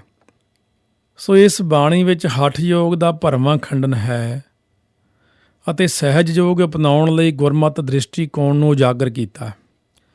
ਸਿੱਧ ਗੋਸ਼ਟ 73 ਪੌੜੀਆਂ 'ਤੇ ਆਧਾਰਿਤ ਇੱਕ ਮਹੱਤਵਪੂਰਨ ਰਚਨਾ ਹੈ ਮਹਾਰਾਜ ਜੀ ਦੀ। ਇਸ ਵਿੱਚ ਸਿੱਧਾਂ ਵੱਲੋਂ ਕੀਤੇ ਲਗਭਗ 70 ਪ੍ਰਸ਼ਨ ਹਨ ਜੋ ਜਨ ਸਾਧਾਰਨ ਪੱਧਰ ਦੇ ਨਹੀਂ ਨੇ, ਬਹੁਤ ਉੱਚੇ ਪ੍ਰਸ਼ਨ ਨੇ। ਸਿੱਧ ਗੋਸ਼ਟ ਦਾ ਵਿਸ਼ਾ ਬਹੁਤ ਗੰਭੀਰ ਹੈ, ਇਸ ਲਈ ਵਿਸ਼ਾਲ ਅਨੁਭਵ ਵਾਲਾ ਆਤਮਿਕ ਅਭਿਆਸੀ ਅਥਵਾ ਵਿਚਾਰਸ਼ੀਲ ਪੁਰਸ਼ ਹੀ ਇਸ ਨੂੰ ਪੂਰੀ ਤਰ੍ਹਾਂ ਸਮਝਣ ਦੇ ਯੋਗ ਹੋ ਸਕਦਾ ਹੈ। ਇਹ ਗੋਸ਼ਟੀ ਗੁਰਮਤਿ ਯੋਗ ਅਤੇ ਹਠ ਯੋਗ ਦੇ ਤੁਲਨਾਤਮਕ ਅਧਿਐਨ ਨਾਲ ਭਰੀ ਪਈ ਹੈ। ਗੁਰ ਸ਼ਬਦ ਰਤਨਾਕਰ ਮਹਾਨ ਕੋਸ਼ ਵਿੱਚ ਸਿੱਧ ਗੋਸ਼ਟ ਦੇ ਅਰਥ ਭਾਈ ਕਾਹਨ ਸਿੰਘ ਜੀ ਨੇ ਇਸ ਪ੍ਰਕਾਰ ਅੰਕਿਤ ਕੀਤੇ ਨੇ ਕਿ ਸੰਗਿਆ ਸਿੱਧਾਂ ਦੀ ਗੋਸ਼ਟ ਸਭਾ ਹੋਈ, ਉਹਨਾਂ ਦੇ ਨਾਲ ਸਿੱਧਾਂ ਨਾਲ ਪ੍ਰਸ਼ਨ ਉੱਤਰ ਰਾਮਕਲੀ ਰਾਗ ਵਿੱਚ 73 ਪਦਾਂ ਦੀ ਸਤਿਗੁਰੂ ਨਾਨਕ ਦੇਵ ਜੀ ਦੀ ਇੱਕ ਬਾਣੀ, ਜਿਸ ਵਿੱਚ ਸਿੱਧਾਂ ਨਾਲ ਪ੍ਰਸ਼ਨੋਤਰ ਹੁੰਦੇ ਹਨ ਔਰ ਯੋਗੀਆਂ ਨੂੰ ਪਰਮਾਰਥ ਦਾ ਉਪਦੇਸ਼ ਹੈ। ਗੁਰਮਤਿ ਮਾਰਗੀਆਂ ਲਈ ਇਸ ਬਾਣੀ ਵਿੱਚ ਦਿੱਤੇ ਸਿਧਾਂਤ ਉਤਨੇ ਹੀ ਮਹੱਤਵਪੂਰਨ ਅਤੇ ਉਪਯੋਗੀ ਹਨ ਜਿਤਨੇ ਕੁ ਜਪਜੀ ਸਾਹਿਬ ਦੀ ਬਾਣੀ ਵਿੱਚ। ਆਪਣੇ ਪੱਖ ਦੀ ਪੂਰਤੀ ਕਰਨੀ ਵੀ ਇੱਕ ਪ੍ਰਕਾਰ ਦੀ ਸੁਘੜਤਾਈ ਤੇ ਸਿਆਣਪ ਹੁੰਦੀ ਹੈ। ਪਰ ਗੁਰੂ ਨਾਨਕ ਜੀ ਮਹਾਰਾਜ ਸੱਚੇ ਪਾਤਸ਼ਾਹ ਨੇ ਜਿਹੜਾ ਮਹਾਰਾਜ ਦਾ ਮੱਤ ਹੈ, ਇਹ ਕੂੜ ਤੇ ਪਖੰਡ ਨੂੰ ਵੰਗਾਰਨਾ ਤੇ ਸੱਚੀ ਗੱਲ ਧੜਕ ਹੋ ਕੇ ਆਖਣੀ, ਇਹ ਇਕਾਤਮਕ ਆਚਰਨ ਦੀ ਸਿਖਰ ਆਖੀ ਜਾ ਸਕਦੀ ਹੈ। ਸੰਸਾਰ ਦੇ ਲਿਖਾਰੀ ਆਪਣੇ ਤੋਂ ਪਹਿਲਾਂ ਹੋਏ ਵਿਦਵਾਨਾਂ ਦੀਆਂ ਲਿਖੀਆਂ ਹੋਈਆਂ ਗੋਸ਼ਟੀਆਂ ਨੂੰ ਵੇਖ ਕੇ ਅਥਵਾ ਆਧਾਰ ਬਣਾ ਕੇ ਆਪਣੀ ਅਕਲ ਤੇ ਸ਼ਬਦਾਵਲੀ ਨੂੰ ਉਘਾੜ ਕੇ ਗੋਸ਼ਟੀਆਂ ਕਰਦੇ ਤੇ ਲਿਖਦੇ ਰਹੇ, ਪਰ ਇਹ ਪਹਿਲੀ ਸਫਲ ਗੋਸ਼ਟੀ ਹੈ ਜੋ ਨਿਰੰਕਾਰ ਜੀ ਦੇ ਮੰਡਲ ਵਿੱਚ ਭਿੱਜੇ ਹੋਏ ਅਨੁਭਵੀ ਵਿਚਾਰਾਂ ਤੇ ਸਿਧਾਂਤਾਂ ਨਾਲ ਵਿਕਸਿਤ ਹੋ ਕੇ ਮਾਤ ਲੋਕ ਦੇ ਜੀਆਂ ਨੂੰ ਪ੍ਰਾਪਤ ਹੋਈ ਹੈ। ਇਤਨੇ ਉੱਚੇ ਪਾਏ ਦੀ ਰਚਨਾ ਅਧਿਆਤਮਕ ਖੇਤਰ ਵਿੱਚ ਕਿਤੇ ਨਜ਼ਰ ਨਹੀਂ ਪੈਂਦੀ। ਇਹ ਬਾਣੀ ਸ਼ਾਂਤੀ ਪ੍ਰਦਾਨ ਕਰਨ ਵਾਲੀ ਹੈ। ਭਾਈ ਸਾਹਿਬ ਗੁਰਦਾਸ ਜੀ ਦੇ ਬਚਨਾਂ ਦਾ ਹਵਾਲਾ ਸਾਡੀ ਅਗਵਾਈ ਲਈ ਮੌਜੂਦ ਹੈ। ਸੋ ਜਿਨ੍ਹਾਂ ਨੇ ਉਚਾਰਨ ਕੀਤਾ, ਬਾਬੇ ਕੀਤੀ ਸਿੱਧ ਗੋਸ਼ਟ ਸ਼ਬਦ ਸ਼ਾਂਤ ਸਿੱਧੀ ਵਿੱਚ ਆਈ। ਜਿਣ ਮੇਲਾ ਸ਼ਿਵਰਾਤ ਦਾ, ਜਿਣ ਤੋਂ ਭਾਵ ਜਿੱਤਣਾ। ਖਟ ਦਰਸ਼ਨ ਆਦੇਸ਼ ਕਰਾਈ, ਸਿੱਧ ਬੋਲਨ ਸ਼ੁਭ ਬਚਨ। ਧੰਨ ਨਾਨਕ ਤੇਰੀ ਵੱਡੀ ਕਮਾਈ, ਧੰਨ ਨਾਨਕ ਤੇਰੀ ਵੱਡੀ ਕਮਾਈ। ਸਿੱਧ ਗੋਸ਼ਟ ਦੀ ਰਚਨਾ ਕਦੋਂ, ਕਿਸ ਨਾਲ ਤੇ ਕਿਸ ਥਾਂ ਤੇ ਹੋਈ, ਇਸ ਬਾਰੇ ਕੋਈ ਇਤਿਹਾਸਕ ਹਵਾਲਾ ਨਹੀਂ ਮਿਲਦਾ। ਹਾਂ, ਅਮੀਰ ਭੰਡਾਰ ਜੋ ਸਟੀਕ ਗੁਰੂ ਗ੍ਰੰਥ ਸਾਹਿਬ ਮਹਾਰਾਜ ਦਾ ਸ੍ਰੀ ਅੰਮ੍ਰਿਤਸਰ ਸਾਹਿਬ ਵਾਲੀ ਟਕਸਾਲ ਭਾਈ ਮਨੀ ਸਿੰਘ ਜੀ ਵੱਲੋਂ ਚਲਾਈ ਗਈ, ਸੱਤੋ ਕੀ ਗਲੀ ਵਾਲੀ ਟਕਸਾਲ ਵੀ ਕਹਿੰਦੇ, ਸੰਤ ਕਿਰਪਾਲ ਸਿੰਘ ਜੀ ਅਮੀਰ ਭੰਡਾਰ ਵਾਲਿਆਂ ਨੇ ਲਿਖਿਆ ਕਿ ਸ੍ਰੀ ਕਰਤਾਰਪੁਰ ਸਾਹਿਬ ਜਦੋਂ ਗੁਰੂ ਅੰਗਦ ਦੇਵ ਮਹਾਰਾਜ ਆਏ ਸਨ, ਸ਼ਰਧਾ ਭਾਵਨਾ ਨਾਲ ਰਹਿਣ ਲੱਗੇ, ਤਾਂ ਉਦੋਂ ਜਦੋਂ ਗੁਰੂ ਨਾਨਕ ਦੇਵ ਜੀ ਮਹਾਰਾਜ ਵੇਲੇ ਬਾਣੀ ਦਾ ਪਾਠ ਗੁਰਸਿੱਖ ਕਰਿਆ ਕਰਦੇ ਸੀ, ਜਪਜੀ ਸਾਹਿਬ, ਦੱਖਣੀ ਓਂਕਾਰ, ਸਿੱਧ ਗੋਸ਼ਟ, ਇਹ ਬਾਣੀਆਂ ਪੜ੍ਹਦਿਆਂ ਵਿਚਾਰ ਆਈ ਕਿ ਇਹ ਬੇਨਤੀ ਕਰੀਏ ਮਹਾਰਾਜ ਨੂੰ। ਤਦੋਂ ਗੁਰੂ ਨਾਨਕ ਦੇਵ ਜੀ ਨੂੰ ਗੁਰੂ ਅੰਗਦ ਦੇਵ ਮਹਾਰਾਜ ਨੇ ਬੇਨਤੀ ਕੀਤੀ ਸੀ ਕਿ ਮਹਾਰਾਜ ਇਹ ਸਿੱਧ ਗੋਸ਼ਟ ਜੋ ਰਚਨਾ ਹੈ ਆਪ ਜੀ ਦੀ, ਇਹ ਕਿਹਦੇ ਨਾਲ ਪ੍ਰਸ਼ਨ ਉੱਤਰ ਹੋਏ ਨੇ। ਉਸ ਵਕਤ ਗੁਰੂ ਨਾਨਕ ਦੇਵ ਮਹਾਰਾਜ ਨੇ ਬਚਨ ਕੀਤਾ ਸੀ, ਭਾਈ ਇਹ ਜਦੋਂ ਅਸੀਂ ਸੁਮੇਰ ਪਰਬਤ ਤੇ ਗਏ ਹਾਂ ਤੇ ਅਚਲ ਬਟਾਲੇ ਵੱਲ ਗਏ ਹਾਂ, ਸੁਮੇਰ ਪਰਬਤ ਤੇ ਕੁਝ ਪ੍ਰਸ਼ਨ ਉੱਤਰ ਜਪਜੀ ਸਾਹਿਬ ਦੇ, ਅਤੇ ਉਦੋਂ ਬਾਅਦ ਇਹ ਸਿੱਧ ਗੋਸ਼ਟ ਜਿਹੜੀ ਹੈ ਅਚਲ ਬਟਾਲੇ ਵਾਲੇ ਥਾਂ ਤੇ। ਤੋਂ ਇਸ ਪ੍ਰਕਾਰ ਜਿੱਥੇ ਵੀ ਸਿੱਧਾਂ ਦੇ ਨਾਲ ਗੋਸ਼ਟ, ਉੱਥੇ ਜੇ ਆਪਾਂ ਦਰਸ਼ਨ ਕਰੀਏ ਬਟਾਲਾ ਨਗਰ ਤੋਂ ਉਰਲੇ ਪਾਸੇ ਇੱਕ ਅਚਲ ਬਟਾਲਾ ਸਥਾਨ ਪੈਂਦਾ, ਸਿੱਧਾਂ ਦਾ ਵੀ ਸਥਾਨ ਬਣਿਆ ਹੋਇਆ ਉੱਥੇ ਕਈ ਪ੍ਰਕਾਰ ਦੀਆਂ ਚਰਚਾਵਾਂ ਹੋਈਆਂ ਸਿੱਧਾਂ ਦੇ ਨਾਲ। ਹਰ ਇੱਕ ਨੇ ਆਪੋ ਆਪਣੇ ਵਿਚਾਰ ਰੱਖੇ ਨੇ। ਜਿਸ ਪ੍ਰਕਾਰ ਭਾਈ ਵੀਰ ਸਿੰਘ ਜੀ ਨੇ ਪੰਜ ਗ੍ਰੰਥੀ ਸਟੀਕ ਵਿੱਚ ਇਸ ਬਾਰੇ ਇਸ ਤਰ੍ਹਾਂ ਬਚਨ ਕੀਤੇ ਨੇ ਕਿ ਇਹ ਬਾਣੀ ਗੋਰਖ ਦੇ ਜੋਗ ਮਤ ਦੇ ਵੜਕਿਆਂ ਨਾਲ, ਜਿਨ੍ਹਾਂ ਨੂੰ ਸਿੱਧ ਕਹਿੰਦੇ ਸਨ, ਹੋਈ ਵਿਚਾਰ ਤੋਂ ਬਾਅਦ ਇਸ ਤਰ੍ਹਾਂ ਲਿਖੀ ਗਈ ਹੈ ਕਿ ਉਸ ਵੇਲੇ ਦੇ ਸਿਧਾਂਤ ਵਿਰੋਲੇ ਹੋਏ ਸਦਾ ਲਈ ਕੰਮ ਆਉਣ। ਗੋਸ਼ਟ ਪਦ ਦਾ ਅਰਥ ਹੈ ਗਊਆਂ ਦੇ ਖੜਨ ਦੀ ਥਾਂ, ਦੂਸਰਾ ਅਰਥ ਹੈ ਇਕੱਠ, ਵਾਰਤਾਲਾਪ, ਵਿਚਾਰ, ਮੁਬਾਹਿਸਾ। ਪੁਰਾਤਨ ਜਨਮ ਸਾਖੀ ਦਾ ਲੇਖਕ ਇਸ ਗੋਸ਼ਟ ਨੂੰ ਗੋਰਖ ਹਟੜੀ ਵਿੱਚ ਹੋਈ ਲਿਖਦਾ ਹੈ, ਪਰ ਇਸ ਸਾਖੀ ਤੋਂ ਪੁਰਾਤਨ ਭਾਈ ਗੁਰਦਾਸ ਜੀ ਹਨ। ਉਹ ਦੱਸਦੇ ਹਨ ਕਿ ਗੋਸ਼ਟ ਅਚਲ ਬਟਾਲੇ ਵਿੱਚ ਸਿੱਧਾਂ ਨਾਲ ਹੋਈ, ਅਤੇ ਇਸ ਦਾ ਚੰਗਾ ਵਿਸਥਾਰਵਾਂ ਹਾਲ ਉਹ ਆਪਣੀ ਪਹਿਲੀ ਵਾਰ ਦੀਆਂ 39 ਤੋਂ 44 ਤੱਕ 6 ਪੌੜੀਆਂ ਵਿੱਚ ਦਿੰਦੇ ਹਨ। ਇਹ ਵੀ ਦੱਸਦੇ ਨੇ ਕਿ ਇਸ ਦੇ ਅਸਰ ਨਾਲ ਸਿੱਧਾਂ ਨੇ ਸ੍ਰੀ ਗੁਰੂ ਜੀ ਦੇ ਸ਼ਬਦ ਸਿਧਾਂਤ ਨੂੰ ਮੰਨ ਕੇ ਸ਼ਾਂਤੀ ਪ੍ਰਾਪਤ ਕੀਤੀ, ਤੇ ਗੁਰੂ ਜੀ ਨੂੰ ਵਿਜੈਮਾਨ ਹੋ ਕੇ 6ਵਾਂ ਹੀ ਦਰਸ਼ਨਾਂ ਤੋਂ ਵਡਿਆਈ ਮਿਲੀ। ਬਾਬੇ ਕੀਤੀ ਸਿੱਧ ਗੋਸ਼ਟ ਸ਼ਬਦ ਸ਼ਾਂਤ ਸਿੱਧਾਂ ਵਿੱਚ ਆਈ, ਜਿਣ ਮੇਲਾ ਸ਼ਿਵਰਾਤ ਦਾ ਖਟ ਦਰਸ਼ਨ ਆਦੇਸ਼ ਕਰਾਈ। ਸਿੱਧ ਬੋਲਣ ਸ਼ੁਭ ਬਚਨ, ਧੰਨ ਨਾਨਕ ਤੇਰੀ ਵੱਡੀ ਕਮਾਈ। ਵੱਡਾ ਪੁਰਖ ਪ੍ਰਗਟਿਆ ਕਲਯੁਗ ਅੰਦਰ ਜੋਤ ਜਗਾਈ। ਸਿੱਧ ਗੋਸ਼ਟ ਦੇ ਅੰਤ ਵਿੱਚ ਆਪਣੇ ਨਿਮਰੀ ਭੂਤ ਤਰੀਕੇ ਅਨੁਸਾਰ ਇਹ ਗੱਲ ਸਤਿਗੁਰੂ ਜੀ ਨੇ ਆਪ ਵੀ ਦਰਸਾਈ ਹੈ। ਸੋ ਇਸ ਬਾਰੇ ਡਾਕਟਰ ਕਿਰਪਾਲ ਸਿੰਘ ਕਰਤਾ ਜਨਮ ਸਾਖੀ ਪਰੰਪਰਾ ਨੇ ਕੁਝ ਫੁੱਟਨੋਟ ਦਿੱਤੇ ਨੇ। ਭਾਈ ਵੀਰ ਸਿੰਘ ਦੇ ਵਿਚਾਰਾਂ ਨਾਲ ਸੰਮਤੀ ਵੀ ਪ੍ਰਗਟਾਈ ਹੈ। ਉਹ ਲਿਖਦੇ ਨੇ ਕਿ ਵਲਾਇਤ ਵਾਲੀ ਜਨਮ ਸਾਖੀ ਵਿੱਚ ਗੁਰੂ ਸਾਹਿਬ ਦੀ ਬਾਣੀ ਸਿੱਧ ਗੋਸ਼ਟ ਗੋਰਖ ਹਟੜੀ ਜੋ ਪਿਸ਼ਾਵਰ ਵਿੱਚ ਲਿਖੀ ਦੱਸੀ ਜਾਂਦੀ ਹੈ, ਤੇ ਭਾਈ ਬਾਲੇ ਵਾਲੀ ਜਨਮ ਸਾਖੀ ਵਿੱਚ ਟਿੱਲਾ ਬਾਲ ਗੁੰਦਾਈ ਜ਼ਿਲ੍ਹਾ ਜੇਹਲਮ ਵਿੱਚ ਭਾਈ ਗੁਰਦਾਸ ਜੀ ਨੇ ਗੁਰੂ ਜੀ ਦਾ ਸਿੱਧ ਗੋਸ਼ਟ ਨੂੰ ਅਚਲ ਬਟਾਲੇ ਲਿਖਣਾ ਦੱਸਿਆ ਹੈ, ਜੋ ਠੀਕ ਜਾਪਦਾ ਹੈ। ਵਲਾਇਤ ਵਾਲੀ ਜਨਮ ਸਾਖੀ ਵਿੱਚ ਸੁਮੇਰ ਪਰਬਤ ਤੋਂ ਅਚਲ ਆਉਣਾ ਲਿਖਿਆ ਹੈ, ਤੇ ਭਾਈ ਗੁਰਦਾਸ ਜੀ ਨੇ ਕਰਤਾਰਪੁਰ ਤੋਂ ਆਉਣਾ ਲਿਖਿਆ।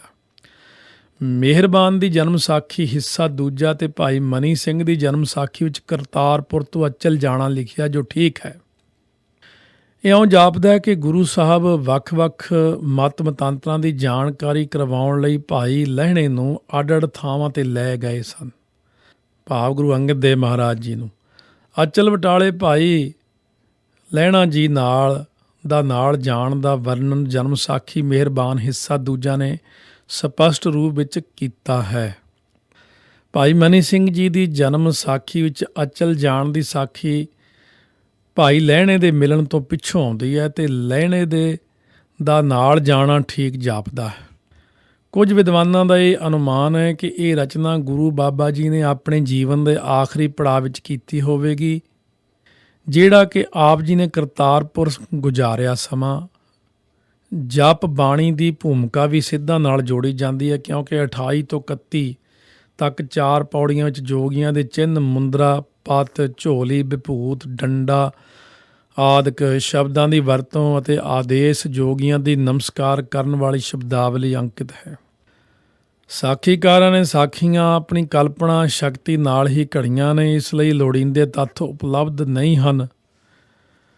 ਪਰ ਇੱਕ ਚੀਜ਼ ਆਪਾਂ ਇਹ ਵੀ ਦੇਖ ਲਈਏ ਕਿ ਕਿਉਂਕਿ ਬ੍ਰਹਮ ਗਿਆਨੀ ਮਹਾਂਪੁਰਸ਼ ਤ੍ਰਿਕਾਲਦਰਸ਼ੀ ਹੁੰਦੇ ਨੇ, ਇਹ ਹੁਣ ਰੂਹਾਨੀ ਚੀਜ਼ਾਂ ਆ ਜਾਂਦੀਆਂ ਨੇ। ਜਦੋਂ ਆਮ ਸੰਸਾਰ ਦੇ ਵਿੱਚ ਵਿਚਰਦਿਆਂ ਹੋਇਆਂ ਦਾਸ ਨੇ ਵੀ ਦੇਖਿਆ ਕਿ ਸਾਡੀ ਸੰਗਤ ਦੇ ਵਿੱਚ ਜਾਂ ਸਾਡੇ ਪੰਥ ਦੇ ਵਿੱਚ 100 ਵਿੱਚੋਂ 1% ਸਿਰਫ ਰੂਹਾਨੀ ਗੁਰਮੁਖ ਪਿਆਰੇ ਮੈਨੂੰ ਹੁਣ ਤੱਕ ਮਿਲੇ ਨੇ। ਜੇ ਕੁਝ ਗੁਪਤ ਵੀ ਮੰਨ ਲਓ ਤਾਂ 2% ਲਾ ਲਓ ਜਿਹੜੇ ਹਾਲੇ ਤੱਕ ਨਹੀਂ ਮਿਲੇ। 2% ਜਿਹੜੇ ਸਾਡੇ ਰੂਹਾਨੀ ਉੱਚ ਕੋਟੀ ਦੇ ਮਹਾਂਪੁਰਸ਼ ਉਹ ਜੋ ਵੀ ਬਚਨ ਕਰਦੇ ਨੇ, ਉਹਨਾਂ ਨੇ ਆਪਣੀ ਦਿਵ ਦ੍ਰਿਸ਼ਟੀ ਨਾਲ ਸਾਰਾ ਕੁਝ ਦੇਖਿਆ ਹੁੰਦਾ। ਅੱਜ ਦੇ ਯੁੱਗ ਵਿੱਚ ਜਿਤਨੇ ਵੀ ਪੜ੍ਹੇ ਲਿਖੇ ਵੀਰ ਨੇ, ਬੁੱਧੀਮਾਨ ਜੀਵ ਨੇ, ਉਹ ਲਿਖਤੀ ਰੂਪ ਵਿੱਚ ਹਰ ਚੀਜ਼ ਨੂੰ ਮੰਗਦੇ ਨੇ। ਪਰ ਕਈ ਚੀਜ਼ਾਂ ਐਸੀਆਂ ਨੇ ਜਿਹੜੀਆਂ ਲਿਖਤੀ ਰੂਪ ਵਿੱਚ ਨਹੀਂ ਵੀ ਸਾਡੇ ਪਾਸ ਆ ਸਕੀਆਂ, ਔਰ ਉਹਨਾਂ ਦਾ ਅਸੀਂ ਨਿਸਤਾਰਾ ਮਹਾਂਪੁਰਸ਼ਾਂ ਪਾਸੋਂ ਹੀ ਕਰਦੇ ਹਾਂ। ਪਰ ਹੁਣ ਤ੍ਰਿਕਾਲਦਰਸ਼ੀ ਭਾਈ ਵੀਰ ਸਿੰਘ ਜੀ ਅਤੇ ਡਾਕਟਰ ਕਿਰਪਾਲ ਸਿੰਘ ਦੇ ਉਪਰੋਕਤ ਨਿਰਣੈ ਨਾਲ ਸਹਿਮਤ ਹੋਣ ਨਾਲ ਵੀ ਇਹ ਗੱਲ ਸਪਸ਼ਟ ਨਹੀਂ ਹੁੰਦੀ, ਕਿਉਂਕਿ ਭਾਈ ਸਾਹਿਬ ਗੁਰਦਾਸ ਜੀ ਦੀ ਪਹਿਲੀ ਵਾਰ ਦੀ 27ਵੀਂ ਪੌੜੀ ਸਤਿਗੁਰੂ ਨਾਨਕ ਪ੍ਰਗਟਿਆ ਮਿਟੀ ਧੁੰਦ ਜਗ ਚਾਨਣ ਹੋਆ। ਉਹਨਾਂ ਤੋਂ ਬਾਅਦ 28ਵੀਂ ਪੌੜੀ ਦੀਆਂ ਆਰੰਭਕ ਪੰਕਤੀਆਂ ਤੋਂ ਸਪਸ਼ਟ ਹੈ ਕਿ ਪਹਿਲਾਂ ਗੁਰੂ ਬਾਬਾ ਜੀ ਸੁਮੇਰ ਪਰਬਤ 'ਤੇ ਗਏ।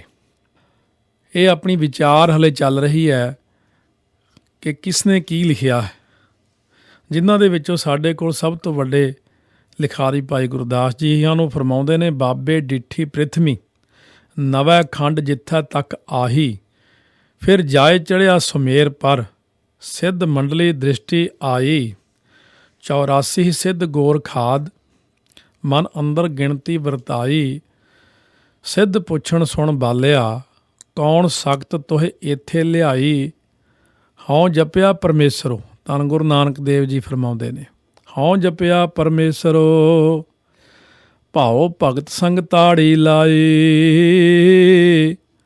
ਆਖਣ ਸਿੱਧ ਸੁਣ ਬਾਲਿਆ ਆਪਣਾ ਨਾਉ ਤੁਮ ਦੇਹੋ ਬਤਾਈ, ਬਾਬਾ ਆਖੇ ਨਾਥ ਜੀ ਨਾਨਕ ਨਾਮ ਜਪੇ ਗਤ ਪਾਈ, ਨੀਚ ਕਹਾਏ ਊਚ ਘਰ ਆਈ। ਸੋ ਅਚਲ ਬਟਾਲੇ ਦਾ ਜ਼ਿਕਰ ਅੱਗੇ ਪੌੜੀ 39 ਵਿੱਚ ਆਉਂਦਾ ਹੈ। ਸਿੱਧ ਗੋਸ਼ਟ ਵਿੱਚੋਂ ਕਿਸੇ ਥਾਂ ਦਾ ਸੰਕੇਤ ਨਹੀਂ ਮਿਲਦਾ ਜਿੱਥੇ ਕਿ ਇਹ ਗੋਸ਼ਟੀ ਹੋਈ ਹੋਵੇ। ਸਿੱਧਾਂ ਨਾਲ ਗੋਸ਼ਟੀ ਕਈ ਥਾਵਾਂ 'ਤੇ ਹੋਈ ਹੈ, ਸੁਮੇਰ ਪਰਬਤ 'ਤੇ, ਗੋਰ ਖੱਟੜੀ ਪਿਸ਼ਾਵਰ ਵਿੱਚ, ਨਾਨਕ ਮੱਤੇ ਅਤੇ ਅਚਲ ਬਟਾਲੇ ਆਦਿ। ਪਰ ਅਚਲ ਬਟਾਲੇ ਤੋਂ ਪਹਿਲਾਂ ਗੋਸ਼ਟੀ ਦਾ ਸਥਾਨ ਸੁਮੇਰ ਪਰਬਤ ਪ੍ਰਸਿੱਧ ਹੈ। ਸੋ ਇਸ ਤੱਥ ਦੀ ਪੁਸ਼ਟੀ ਵੱਖ-ਵੱਖ ਸਾਰੀਆਂ ਜਨਮ ਸਾਖੀਆਂ ਤੋਂ ਹੋ ਜਾਂਦੀ ਹੈ। ਗੁਰੂ ਬਾਬਾ ਜੀ ਪੰਜਾਬ ਦੀ ਧਰਤੀ 'ਤੇ ਵਿਚਰ ਰਹੇ ਸਨ ਅਤੇ ਅਚਲ ਬਟਾਲਾ ਕਿਹੜਾ ਦੂਰ ਸੀ। ਜੋ ਸਿੱਧ ਗੋਸ਼ਟ ਇੱਥੇ ਹੁੰਦੀ ਤਾਂ ਸਿੱਧਾਂ ਨੂੰ ਕਵਨ ਤੁਮੇ ਕਿਆ ਨਾਉ ਤੁਮਾਰਾ ਪੁੱਛਣ ਦੀ ਕੀ ਲੋੜ ਸੀ। ਕੀ ਚਰਪਟ ਨੇ ਗੁਰੂ ਨਾਨਕ ਦੇਵ ਜੀ ਦਾ ਨਾਉ ਕਦੇ ਨਹੀਂ ਸੁਣਿਆ ਹੋਵੇਗਾ? ਇਹ ਪ੍ਰਸ਼ਨ ਸੁਮੇਰ ਵਾਲੇ ਸਿੱਧਾਂ ਦਾ ਪੁੱਛਣਾ ਹੀ ਠੀਕ ਲੱਗਦਾ ਹੈ, ਕਿਉਂਕਿ ਸਿੱਧ ਤਾਂ ਪਹਾੜਾਂ ਵਿੱਚ ਛੁਪੇ ਹੋਏ ਸਨ। ਉਹਨਾਂ ਦਾ ਨਾਨਕ ਨਾਂ ਤੋਂ ਅਗਿਆਤ ਹੋਣਾ ਸੁਭਾਵਿਕ ਹੀ ਸੀ। ਸਿੱਧ ਛਪ ਬੈਠੇ ਪਰਬਤੀ ਕੌਣ ਜਗਤ ਕਉ ਪਾਰ ਉਤਾਰਾ। ਧੰਨ ਗੁਰੂ ਨਾਨਕ ਦੇਵ ਜੀ ਨੇ ਜੋਗੀਆਂ ਵੱਲੋਂ ਕੀਤੇ ਔਖੇ ਤੋਂ ਔਖੇ ਪ੍ਰਸ਼ਨਾਂ ਦਾ ਉੱਤਰ ਜਿਸ ਸੰਜਮ, ਨਿਮਰਤਾ ਅਤੇ ਪ੍ਰਭਾਵਸ਼ਾਲੀ ਢੰਗ ਨਾਲ ਦਿੱਤਾ ਹੈ, ਉਸ ਦੀ ਮਿਸਾਲ ਸੰਸਾਰ ਦੇ ਸਾਰੇ ਇਤਿਹਾਸ ਵਿੱਚੋਂ ਮਿਲਣੀ ਔਖੀ ਹੈ। ਸੋ ਇਹ ਗੁਰੂ ਨਾਨਕ ਪਾਤਸ਼ਾਹ ਜੀ ਦਾ ਵਡੱਪਣ ਹੈ ਕਿ ਆਪ ਜੀ ਨੇ ਸਰਬ ਸ਼ਕਤੀਮਾਨ ਹੁੰਦੇ ਹੋਏ ਵੀ ਆਪਣੇ ਆਪ ਨੂੰ ਵੱਡਾ ਨਹੀਂ ਜਣਾਇਆ ਅਤੇ ਨਾ ਹੀ ਆਪਣੇ ਅਨੁਭਵੀ ਵਿਚਾਰਾਂ ਨੂੰ ਲੋਕਾਂ ਪਾਸੋਂ ਲੁਕਾ ਕੇ ਰੱਖਿਆ ਹੈ। ਕਲਯੁਗੀ ਜੀਵਾਂ ਦੇ ਕਲਿਆਣ ਲਈ ਗੁਹਜ ਗਿਆਨ ਨੂੰ ਸਰਲ ਭਾਵਾਂ ਵਿੱਚ ਪ੍ਰਤਿਪਾਦਨ ਕਰਨਾ ਆਪ ਜੀ ਦੀ ਇੱਕ ਵੱਡੀ ਅਮੋਲਕ ਦੇਣ ਹੈ। ਸੋ ਇਸ ਬਾਣੀ ਦਾ ਕੇਂਦਰੀ ਵਿਸ਼ਾ ਰਹਾਉ ਵਾਲੀ ਪੰਕਤੀ ਤੋਂ ਸਾਹਮਣੇ ਆ ਜਾਂਦਾ ਹੈ। ਰਹਾਉ ਦੀਆਂ ਪੰਕਤੀਆਂ ਹਨ ਸਿੱਧ ਗੋਸ਼ਟ ਦੀਆਂ, ਕਿਆ ਭਵੀਐ ਸੱਚ ਸੂਚਾ ਹੋਏ, ਸਾਚ ਸ਼ਬਦ ਬਿਨ ਮੁਕਤ ਨਾ ਕੋਏ। ਸੋ ਗੁਰਦੇਵ ਪਿਤਾ ਜੀ ਨੇ ਗ੍ਰਸਤੀ ਜੀਵਨ ਛੱਡ ਕੇ ਜੰਗਲਾਂ ਤੇ ਕੰਦਰਾਂ ਵਿੱਚ ਹਠ ਯੋਗ ਨਾਲ ਸ਼ਕਤੀਆਂ ਪ੍ਰਾਪਤ ਕਰਨ ਵਾਲੀ ਕਿਰਿਆ ਨੂੰ ਨਕਾਰਿਆ ਤੇ ਇਕਾਂਤੀ ਹੋਣ ਦੀ ਨਿਸ਼ਾਨੀ ਦੱਸੀ। ਰਹਿ ਇਕਾਂਤ ਏਕੋ ਮਨ ਵਸਿਆ, ਆਸਾ ਮਾਹਿ ਨਿਰਾਸੋ। ਇਸ ਗੋਸ਼ਟੀ ਵਿੱਚ ਕਈ ਵਿਸ਼ੇ ਹਨ ਜਿਨ੍ਹਾਂ ਨੂੰ ਵੱਖ-ਵੱਖ ਪੌੜੀਆਂ ਵਿੱਚ ਰੂਪਮਾਨ ਕੀਤਾ ਗਿਆ ਹੈ। ਸਾਰ ਅੰਸ਼ ਅਤੇ ਸਿਧਾਂਤ ਵਿੱਚ ਇਹਨਾਂ ਬਾਰੇ ਵਿਸ਼ੇਸ਼ ਜਾਣਕਾਰੀ ਆਪਾਂ ਨੂੰ ਨਾਲ-ਨਾਲ ਮਿਲਦੀ ਰਹੇਗੀ। ਵੈਸੇ ਤਾਂ ਹਰੇਕ ਗੋਸ਼ਟੀ ਵਿੱਚ ਜਿੱਤ ਹਾਰ ਦਾ ਸਪਸ਼ਟ ਵਰਣਨ ਹੁੰਦਾ, ਪਰ ਸਿੱਧ ਗੋਸ਼ਟ ਵਿੱਚ ਇਸ ਸੰਕੇਤ ਦੀ ਅਣਹੋਂਦ ਹੈ। ਸੁਘੜ ਪਾਠਕ ਇਸ ਵਿਚਾਰ ਗੋਸ਼ਟੀ ਦੀ ਗੋਂਦ ਤੇ ਪ੍ਰਭਾਵ ਤੋਂ ਭਾਂਪ ਸਕਦੇ ਹਨ ਕਿ ਧੰਨ ਗੁਰੂ ਨਾਨਕ ਜੀ ਆਰੰਭ ਤੋਂ ਹੀ ਅੰਤ ਤੱਕ ਸਿੱਧਾਂ ਤੇ ਭਾਰੂ ਰਹੇ। ਇਸ ਦਾ ਪ੍ਰਤੱਖ ਸਬੂਤ ਇਹ ਹੈ ਕਿ ਸਿੱਧਾਂ ਨੇ ਜਿਤਨੇ ਪ੍ਰਸ਼ਨ ਧੰਨ ਗੁਰੂ ਨਾਨਕ ਦੇਵ ਜੀ ਉੱਤੇ ਕੀਤੇ ਨੇ, ਆਪ ਜੀ ਨੇ ਉਹਨਾਂ ਦੇ ਉੱਤਰ ਬੜੇ ਸੰਜਮ, ਠਰਮੇ ਤੇ ਆਤਮਿਕ ਵਿਸ਼ਵਾਸ ਨਾਲ ਦਿੱਤੇ, ਜਿਨ੍ਹਾਂ ਨੂੰ ਸਿੱਧਾਂ ਨੇ ਸਵੀਕਾਰਿਆ। ਗੁਰੂ ਸਾਹਿਬ ਜੀ ਦਾ ਸਿੱਧਾਂ ਉੱਤੇ ਕੋਈ ਵੀ ਪ੍ਰਸ਼ਨ ਨਾ ਕਰਨਾ ਆਪ ਜੀ ਦੀ ਉਦਾਰਤਾ ਤੇ ਸਰਬੱਗਤਾ ਦੇ ਇੱਕ ਅਤ ਉੱਤਮ ਦਰਸ਼ਨ ਹਨ।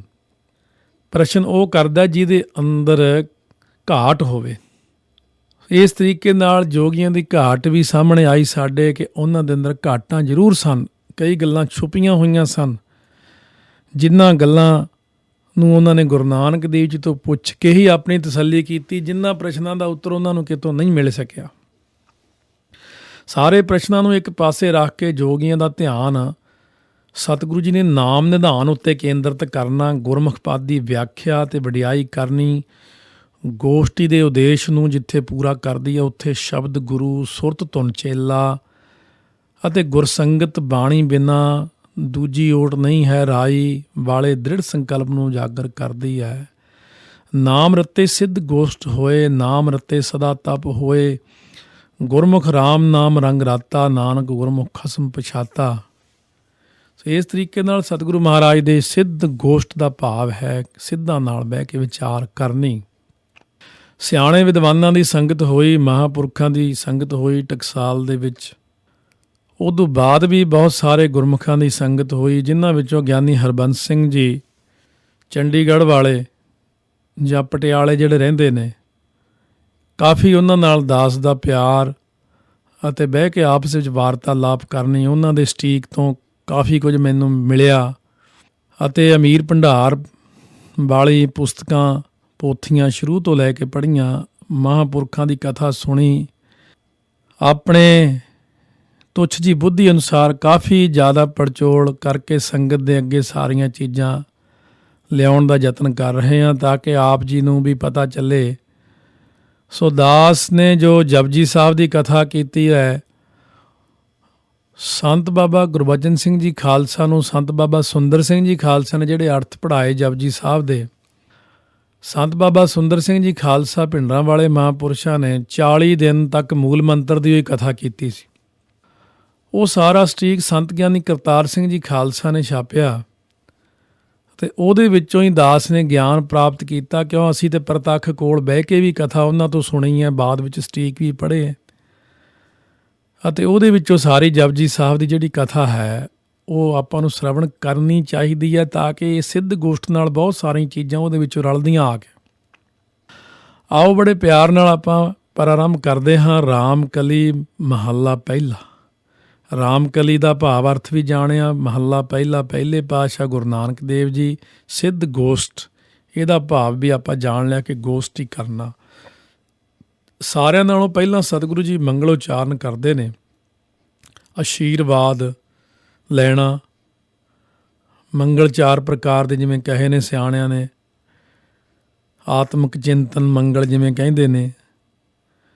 ਸੋ ਇਸ ਤਰੀਕੇ ਨਾਲ ਆਸ਼ੀਰਵਾਦ ਮੰਗਲ, ਆਸ਼ੀਰਵਾਦ ਲੈਣਾ, ਆਤਮਿਕ ਚਿੰਤਨ ਮੰਗਲ, ਇਹ ਸਾਰੇ ਪ੍ਰਕਾਰ ਦੇ ਜਿਹੜੇ ਮੰਗਲ ਕਰਨ ਦਾ ਭਾਵ ਹੈ ਕਿ ਜਿਵੇਂ ਮਹਾਰਾਜ ਨੇ ਬਚਨ ਫਰਮਾਇਆ ਹੈ, ਸਾਹਾ ਗਣਹਿ ਨਾ ਕਰਹਿ ਵਿਚਾਰ, ਸਾਹੇ ਉੱਪਰ ਏਕ ਓਂਕਾਰ। ਸੋ ਸਭ ਤੋਂ ਪਹਿਲਾਂ ਉਚਾਰਨ ਕਰਦੇ ਨੇ ਇੱਕ ਓਂਕਾਰ।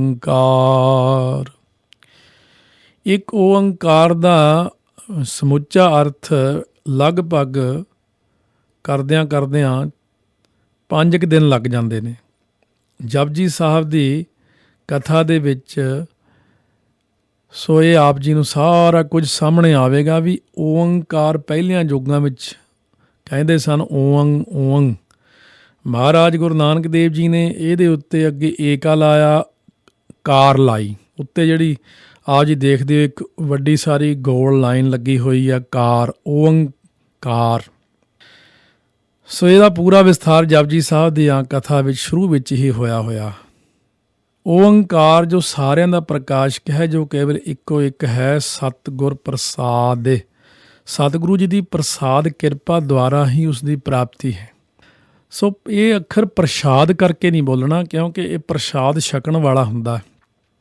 ਪ੍ਰਸਾਦ ਦੱਦੇ ਦੀ ਸਿਹਾਰੀ ਹੈ, ਸੱਸੇ ਨੂੰ ਕੰਨਾ। ਲਘੂ ਅਤੇ ਦੀਰਘ ਅੱਖਰਾਂ ਦਾ ਗਿਆਨ ਹੋਣਾ ਚਾਹੀਦਾ। ਸੋ ਮੈਂ ਕੋਈ ਆਪਣੀ ਵਡਿਆਈ ਲਈ ਜਾਂ ਆਪਣੀ ਮਸ਼ਹੂਰੀ ਵਾਸਤੇ ਨਹੀਂ ਦੱਸ ਰਿਹਾ ਕੋਈ ਵੀ ਚੀਜ਼। ਮੇਰਾ ਤਾਂ ਇੱਕ ਚਾਅ ਹੈ ਕਿ ਸੰਗਤ ਤੱਕ ਘਰ ਘਰ ਬਾਣੀ ਪਹੁੰਚੇ, ਸੰਥਿਆ ਪਹੁੰਚੇ। ਊੜਾ ਐੜਾ ਈੜੀ ਸੱਸਾ ਹਾ ਲਿਖਾਇਆ ਅੰਗਰੇਜ਼ੀ ਦੇ ਢੰਗ ਨਾਲ ਬੱਚਿਆਂ ਨੂੰ, ਜਿਹੜਾ ਉਹ ਇੱਕ DVD ਤਿਆਰ ਕੀਤੀ 7.5 ਘੰਟੇ ਦੀ। ਉਹਦੇ ਵਿੱਚ ਮੁਹਾਰਨੀ, ਊੜਾ ਐੜਾ, ਫਿਰ ਜਪਜੀ ਸਾਹਿਬ ਦੀ ਸੰਥਿਆ, ਜਾਪ ਸਾਹਿਬ ਦੀ ਸੰਥਿਆ, ਸਵਈਏ, ਚੌਪੀ, ਆਨੰਦ ਸਾਹਿਬ, ਰਹਿ ਰਾਸ, ਕੀਰਤਨ, ਸੋਹਿਲਾ, ਇਹਨਾਂ 7 ਬਾਣੀਆਂ ਦੀ ਸੰਥਿਆ ਉਹਦੇ 'ਚ ਕਰਵਾਈ ਹੈ ਅਤੇ ਦੱਸਿਆ ਕਿ ਕਿਵੇਂ ਬੋਲਣਾ ਹੈ। ਉਹ ਸਿਰਫ ਆਮ ਸੰਗਤਾਂ ਵਾਸਤੇ, ਜਿਹੜੇ ਸਿੰਘ ਟਕਸਾਲ ਵਿੱਚ ਰਹਿ ਕੇ ਸੰਥਿਆ ਕਰਦੇ ਨੇ, ਕਿਉਂਕਿ ਉਹਨਾਂ ਕੋਲ ਤਾਂ ਫਿਰ ਕਈ ਸਾਲ ਹੁੰਦੇ ਨੇ ਮਿਹਨਤ ਕਰਨ ਨੂੰ, ਅਤੇ ਉਹਨਾਂ ਦੀ ਤਾਂ ਕਾਫੀ ਵਿਸ਼ਰਾਮ, ਅਰਧ ਵਿਸ਼ਰਾਮ, ਚੰਗੀ ਤਰ੍ਹਾਂ ਡੂੰਘਾਈ ਸੰਥਿਆ ਹੁੰਦੀ ਹੈ। ਪਰ ਆਮ ਸੰਗਤਾਂ ਵਾਸਤੇ ਵੀ ਕਾਫੀ ਯਤਨ ਕੀਤਾ। ਜੇ ਮੈਂ ਉਸ ਸੰਥਿਆ ਨੂੰ ਟਕਸਾਲੀ ਢੰਗ ਨਾਲ ਜ਼ਿਆਦਾ ਡੂੰਘਾਈ 'ਚ ਲੈ ਜਾਵਾਂ ਤਾਂ ਕਈਆਂ ਦਾ ਅੱਗੇ ਮੈਨੂੰ ਪ੍ਰਸ਼ਨ ਵੀ ਹੋਇਆ ਵੀ ਫਿਰ ਤਾਂ ਅਸੀਂ ਵਾਹਿਗੁਰੂ ਵਾਹਿਗੁਰੂ ਕਰ ਲਿਆ ਕਰੀਏ, ਸਾਤੋਂ ਤਾਂ ਬਾਣੀ ਇੰਨੀ ਡੂੰਘੀ ਪੜ੍ਹੀ ਨਹੀਂ ਜਾਣੀ। ਪਰ ਨਹੀਂ, ਆਪਾਂ ਨੇ ਹਿੰਮਤ ਨਹੀਂ ਹਾਰਨੀ। ਜਿੱਥੇ ਕੰਪਿਊਟਰ ਦੇ ਯੁੱਗ ਵਿੱਚ ਲੋਕ ਕੰਪਿਊਟਰ ਇੰਨੀ ਔਖੀ ਪੜ੍ਹਾਈ ਸਿੱਖ ਜਾਂਦੇ ਨੇ, ਡਾਕਟਰੀ ਕਰ ਜਾਂਦੇ ਨੇ, ਬਹੁਤ ਔਖੀਆਂ ਪੜ੍ਹਾਈਆਂ ਕਰ ਜਾਂਦੇ ਨੇ, ਇਹ ਵੀ ਸਾਨੂੰ ਗੁਰਬਾਣੀ ਦੀ ਸੰਥਿਆ ਜ਼ਰੂਰ ਸਿੱਖਣੀ ਚਾਹੀਦੀ ਹੈ। ਪੱਪੇ ਦੇ ਪੈਰ ਵਿੱਚ ਰਾਰਾ ਹੋਣ ਕਰਕੇ, ਇੱਕ ਜੇ ਪੂਰਾ ਰਾਰਾ ਹੁੰਦਾ ਤੇ ਹੁੰਦਾ ਪਾਰਸਾਦ, ਕਈ ਕਹਿੰਦੇ ਆ ਪ੍ਰਸ਼ਾਦ, ਇਹ ਨਹੀਂ, ਪ੍ਰਸਾਦ।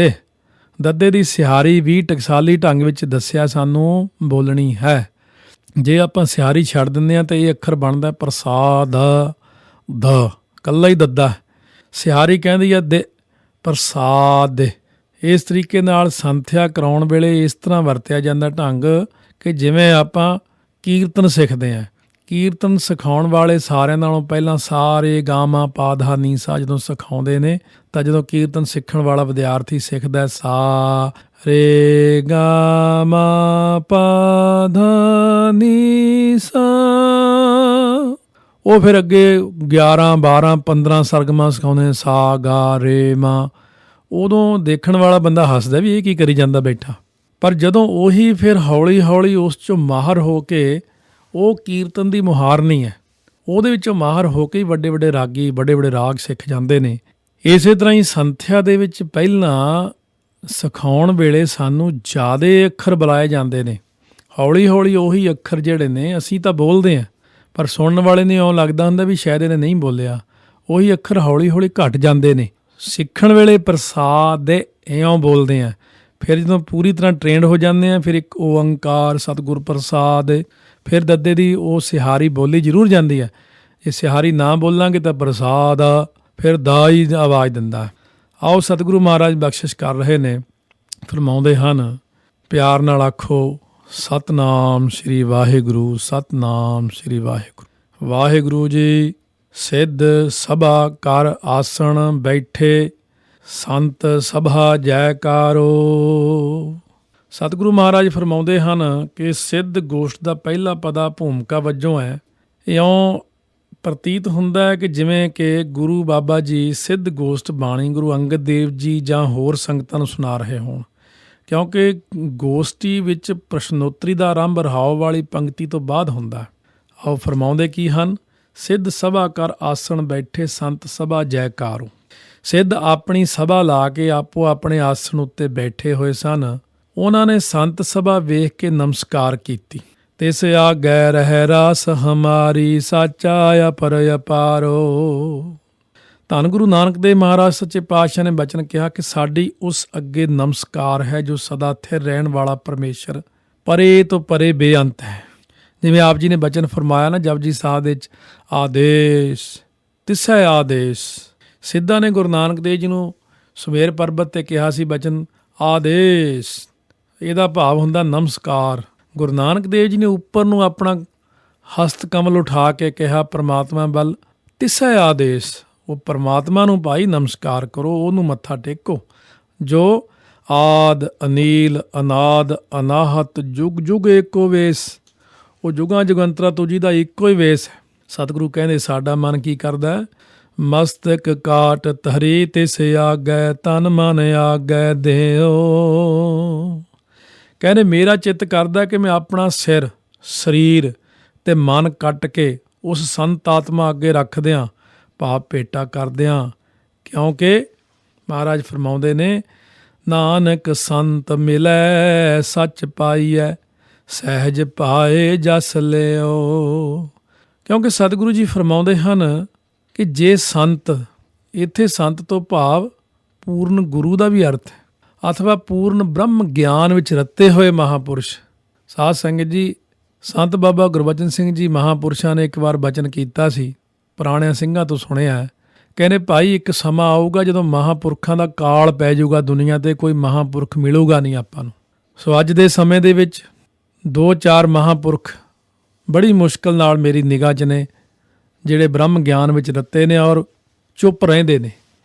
ਉਹ ਕਿਸੇ ਨਾਲ ਬਚਨ ਹੀ ਨਹੀਂ ਕਰਦੇ, ਹਰ ਵਕਤ ਬਾਣੀ ਹੀ ਪੜ੍ਹੀ ਜਾਣੀ, ਜਿਨ੍ਹਾਂ ਵਿੱਚ ਮੌਜੂਦਾ ਮੁਖੀ ਟਕਸਾਲ ਦੇ ਧੰਨ ਧੰਨ ਬਾਬਾ ਠਾਕੁਰ ਸਿੰਘ ਜੀ 14 ਸਾਲ ਦੀ ਉਮਰ ਤੋਂ ਜਿਨ੍ਹਾਂ ਨੇ ਬਾਣੀ ਪੜ੍ਹਨੀ ਸ਼ੁਰੂ ਕੀਤੀ, ਸੇਵਾ ਕਰਨੀ ਸ਼ੁਰੂ ਕੀਤੀ, ਜੋ ਥਾਂ ਥਾਂ ਵਿਚਰਦੇ ਨੇ, ਸਿਰਫ ਗੁਰਬਾਣੀ ਸੁਣਦੇ ਨੇ, ਬਸ ਬਹੁਤਾ ਬੋਲਣਾ ਨਹੀਂ। ਜੇ ਕਿਸੇ ਗੁਰਸਿੱਖ ਦਾ ਜੀਵਨ ਦੇਖਣਾ ਹੋਵੇ ਤਾਂ ਉਹਨਾਂ ਨੂੰ ਦੇਖ ਸਕਦੇ ਹਾਂ, ਤਿਆਰ ਪਰ ਤਿਆਰ, ਜਿਵੇਂ ਸੰਤ ਬਾਬਾ ਹਰਨਾਮ ਸਿੰਘ ਜੀ ਰਾਮਪੁਰ ਖੇੜੇ ਵਾਲੇ, ਤਿਆਰ ਪਰ ਤਿਆਰ ਮਹਾਂਪੁਰਸ਼। ਸੋ ਇਸ ਤਰੀਕੇ ਦੇ ਨਾਲ ਟਕਸਾਲ ਦੇ ਸਾਰੇ ਮਹਾਂਪੁਰਖਾਂ ਦਾ ਤਾਂ ਕਹਿਣਾ ਹੀ ਕੀ ਹੈ, ਜਿਨ੍ਹਾਂ ਨੇ ਇੱਕ ਗੁਰਸਿੱਖ ਸਿੰਘ ਵਾਲਾ ਜੀਵਨ ਬਤੀਤ ਕੀਤਾ।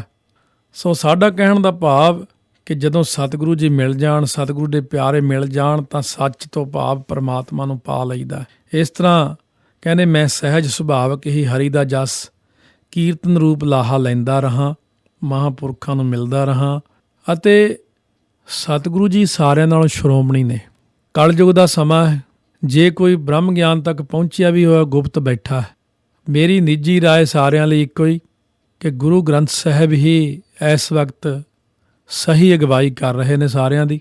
ਜਿਵੇਂ ਸੰਤ ਬਾਬਾ ਹਰਨਾਮ ਸਿੰਘ ਜੀ ਰਾਮਪੁਰ ਖੇੜੇ ਵਾਲਿਆਂ ਦੇ ਜੀਵਨ ਨੂੰ ਆਪ ਨੇ ਪੜ੍ਹਿਆ, ਦਾਸ ਨੇ ਤਾਂ ਖੈਰ ਉਹਨਾਂ ਦੀ ਸੰਗਤ ਬਹੁਤ ਕੀਤੀ ਹੈ। ਉਹ ਕਿਹਾ ਕਰਦੇ ਸੀ ਵੀ ਸਾਡੇ ਪਿੰਡ ਛੱਪੜ ਤੇ ਇੱਕ ਆ ਕੇ ਸਾਧੂ ਜਟਾਂ ਵਾਲਾ ਬੈਠਾ, 12 ਸਾਲ ਮੈਂ ਸੇਵਾ ਕੀਤੀ। 12ਵੇਂ ਸਾਲ ਜਦੋਂ ਜਾ ਕੇ ਕਿਹਾ ਬਾਬਾ ਜੀ ਮੇਰੇ ਤੇ ਕਿਰਪਾ ਕਰੋ, ਕਹਿੰਦੇ ਜਟਾਂ ਰੱਖ ਸਵਾਹ ਮਲ ਪਿੰਡਿਆਂ ਨੂੰ ਫੇਰ ਕੁਛ ਦੇਵਾਂਗੇ। ਬਾਬਾ ਜੀ ਕਹਿੰਦੇ ਮੇਰੀ ਅੱਖਾਂ 'ਚ ਅੱਥਰੂ ਆ ਗਏ ਵੀ 12 ਸਾਲ ਇਹਦੀ ਸੇਵਾ ਕੀਤੀ ਤੇ ਮਿਲਿਆ ਕੱਖ ਨਹੀਂ, ਸਵਾਹ ਮਿਲੀ। ਕਹਿਣ ਲੱਗੇ ਮੈਂ ਘਰ ਆ ਕੇ ਗੁਰੂ ਗ੍ਰੰਥ ਸਾਹਿਬ ਦਾ ਪ੍ਰਕਾਸ਼ ਸੀ, ਘਰ ਮੱਥਾ ਟੇਕ ਕੇ ਉੱਚੀ ਉੱਚੀ ਰੋਇਆ ਕਿ ਸੱਚੇ ਪਾਤਸ਼ਾਹ ਜੇ ਇਹ 12 ਸਾਲ ਮੈਂ ਤੇਰੀ ਸੇਵਾ ਕਰਦਾ ਤਾਂ ਮੈਨੂੰ ਅੱਜ ਸਭ ਕੁਝ ਮਿਲ ਜਾਣਾ ਸੀ। ਕਹਿੰਦੇ ਮੈਂ ਫਿਰ ਗੁਰੂ ਗ੍ਰੰਥ ਸਾਹਿਬ ਨੂੰ ਇਹੀ ਬੇਨਤੀ ਕੀਤੀ ਕਿ ਹੇ ਗੁਰੂ ਗ੍ਰੰਥ ਸਾਹਿਬ, ਅੱਜ ਤੋਂ ਤੂੰ ਹੀ ਮੇਰਾ ਸੰਤ ਹੈ, ਤੂੰ ਹੀ ਮੇਰਾ ਸਾਧੂ ਹੈ, ਤੂੰ ਹੀ ਮੇਰਾ ਗੁਰੂ ਹੈ, ਤੂੰ ਹੀ ਮੇਰਾ ਸਭ ਕੁਝ ਹੈ, ਤੂੰ ਹੀ ਮੇਰਾ ਵਾਹਿਗੁਰੂ ਹੈ, ਬਸ ਮੇਰਾ ਅੱਜ ਤੋਂ ਸਭ ਕੁਝ ਤੂੰ ਹੀ ਹੈ। ਮਹਾਂਪੁਰਖ ਕਹਿੰਦੇ ਨੇ ਮੈਂ ਗੁਰੂ ਗ੍ਰੰਥ ਸਾਹਿਬ ਦੇ ਪੁੱਛੇ ਤੋਂ ਬਿਨਾਂ ਇੱਕ ਕਦਮ ਵੀ ਨਹੀਂ ਪੁੱਟਦਾ, ਹੁਕਮਨਾਮਾ ਲਏ ਤੋਂ ਬਿਨਾਂ ਮੈਂ ਕੋਈ ਕਰਮ ਨਹੀਂ ਕਰਦਾ। ਔਰ ਕੀ ਨਹੀਂ ਦਿੱਤਾ ਗੁਰੂ ਗ੍ਰੰਥ ਸਾਹਿਬ ਨੇ ਮੈਨੂੰ, ਸਭ ਕੁਝ ਗੁਰੂ ਗ੍ਰੰਥ ਸਾਹਿਬ ਦੇ ਵਿੱਚ ਹੈ, ਸਾਰਾ ਕੁਝ ਗੁਰੂ ਗ੍ਰੰਥ ਸਾਹਿਬ ਹੀ ਬਖਸ਼ਿਸ਼ ਕਰਦੇ ਨੇ। ਲੋਕਾਂ ਦਾ ਯਕੀਨ ਨਹੀਂ ਹੈ, ਗੁਰੂ ਗ੍ਰੰਥ ਸਾਹਿਬ ਬਹੁਤ ਵੱਡੀ ਹਸਤੀ ਨੇ, ਪਰ ਇਹ ਹੈ ਜਿਨ੍ਹਾਂ ਦੇ ਮਨ ਦੇ ਅੰਦਰ ਸ਼ਰਧਾ ਹੈ ਉਹੀ ਗੁਰੂ ਗ੍ਰੰਥ ਸਾਹਿਬ ਤੋਂ ਸਭ ਕੁਝ ਪ੍ਰਾਪਤ ਕਰ ਲੈਣਗੇ। ਸਤਿਗੁਰੂ ਜੀ ਵੀ ਇਹੀ ਕਹਿੰਦੇ ਨੇ ਕਿ ਮੈਨੂੰ ਤਾਂ ਮੇਰੇ ਸਤਿਗੁਰੂ ਦੀ ਸੰਗਤ ਦਿਓ, ਮੈਨੂੰ ਮੇਰੀਆਂ ਪਿਆਰੀਆਂ ਸੰਗਤਾਂ ਮਿਲ ਜਾਣ, ਬਸ ਮੈਨੂੰ ਇਸੇ ਗੱਲ ਵਿੱਚ ਹੀ ਆਨੰਦ ਹੈ। ਸੋ ਇਸ ਤਰੀਕੇ ਨਾਲ ਸਤਿਗੁਰੂ ਮਹਾਰਾਜ ਜੀ ਹੁਣ ਰਹਾਉ ਦੀਆਂ ਪੰਕਤੀਆਂ ਉਚਾਰਨ ਕਰਦੇ ਨੇ। ਕਿਆ ਭਵੀਐ ਸੱਚ ਸੂਚਾ ਹੋਏ, ਸਾਚ ਸ਼ਬਦ ਬਿਨ ਮੁਕਤ ਨ ਕੋਏ ਰਹਾਉ। ਫਰਮਾਉਂਦੇ ਨੇ ਕਿਉਂਕਿ ਇਹ ਰਹਾਉ ਵਾਲੀ ਪੰਕਤੀ ਹੀ ਸਿੱਧ ਗੋਸ਼ਟ ਦਾ ਸਾਰ ਹੈ ਅਸਲ ਵਿੱਚ। ਸੋ ਫਰਮਾਉਂਦੇ ਨੇ ਮਹਾਰਾਜ ਜੀ ਕਿ ਸਿੱਧਾਂ ਨੂੰ ਸੰਬੋਧਨ ਕਰਦੇ ਹੋਏ ਕਿ ਸਿਧਾਂਤਕ ਨੁਕਤੇ ਨਾਲ ਜੋੜਨ ਲੱਗੇ ਨੇ। ਮਹਾਰਾਜ ਕਹਿੰਦੇ ਘਰ ਬਾਹਰ ਛੱਡ ਕੇ ਦੇਸ਼ ਦਸੰਤਰਾਂ ਪਹਾੜਾਂ ਤੇ ਜੰਗਲਾਂ ਵਿੱਚ ਫਿਰਨ ਨਾਲ ਕੀ ਬਣਦਾ ਹੈ, ਜਦੋਂ ਕਿ ਸੱਚ ਦੁਆਰਾ ਹੀ ਸੁੱਚਾ ਭਾਵ ਪਵਿੱਤਰ ਹੋਈਦਾ ਹੈ। ਕਿਆ ਭਵੀ ਹੈ ਸੱਚ ਸੂਚਾ ਹੋਏ। ਸੱਚ ਦੇ ਚੱਚੇ ਦੀ ਸਿਆਰੀ ਕਹਿੰਦੀ ਸੱਚ ਦੁਆਰਾ, ਫੇਰ ਹੀ ਜੀਵ ਸੁੱਚਾ ਹੁੰਦਾ। ਜਿਵੇਂ ਮਹਾਰਾਜ ਨੇ ਆਸਾ ਦੀ ਵਾਰ ਦੇ 'ਚ ਵੀ ਬਚਨ ਕੀਤਾ ਨਾ, ਸੂਚੇ ਇਹ ਨਾ ਆਖੀ ਹੈ ਬਹਿਨ ਜੇ ਪਿੰਡਾ ਧੋਏ, ਸੂਚੇ ਸਈ ਨਾਨਕਾ ਜਿਨ ਮਨ ਵਸਿਆ ਸੋਏ। ਸੋ ਮਹਾਰਾਜ ਕਹਿੰਦੇ ਤਾਈਓ ਪਵਿੱਤਰ ਹੋਈਦਾ, ਐਵੇਂ ਥਾਂ ਥਾਂ ਭਵੀਆ ਤੋਂ ਭਾਵ ਭਟਕਣ ਨਾਲ ਕੀ ਮਿਲ ਜਾਏਗਾ। ਫਰੀਦਾ ਜੰਗਲ ਜੰਗਲ ਕਿਆ ਭਵ ਹੈ, ਕੀ ਐਵੇਂ ਜੰਗਲਾਂ 'ਚ ਕਾਹੇ ਰੇ ਬਨ ਖੋਜਣ ਜਾਈ। ਵਾਹਿਗੁਰੂ ਤਾਂ ਹਿਰਦੇ 'ਚ ਹੀ ਨੇ, ਵਸੀ ਰੱਬ ਹਿਆਲੀ ਹੈ, ਜੰਗਲ ਕਿਆ ਢੂੰਡੇ। ਸਤਿਗੁਰੂ ਫਿਰ ਫਰਮਾਉਂਦੇ ਨੇ ਸਾਚ ਸ਼ਬਦ ਬਿਨ ਮੁਕਤ ਨਾ ਕੋਇ ਰਹਾਓ। ਸਤਿਗੁਰੂ ਦੇ ਸੱਚੇ ਉਪਦੇਸ਼ ਦੀ ਕਮਾਈ ਤੋਂ ਬਿਨਾਂ ਜਿਹੜੀ ਜੀਵਨ ਮੁਕਤੀ ਪ੍ਰਾਪਤ ਨਹੀਂ ਹੋ ਸਕਦੀ। ਜਿਤਨਾ ਮਰਜ਼ੀ ਕੋਈ ਜ਼ੋਰ ਲਾ ਲਵੇ। ਰਹਾਓ ਵਿਸ਼ਰਾਮ ਦੀਆਂ ਪੰਕਤੀਆਂ ਨੇ, ਸਨਾਬੀ ਟੀਕਾ ਹੈ, ਸਾਰੇ ਸ਼ਬਦ ਦਾ ਸਾਰ ਹੈ।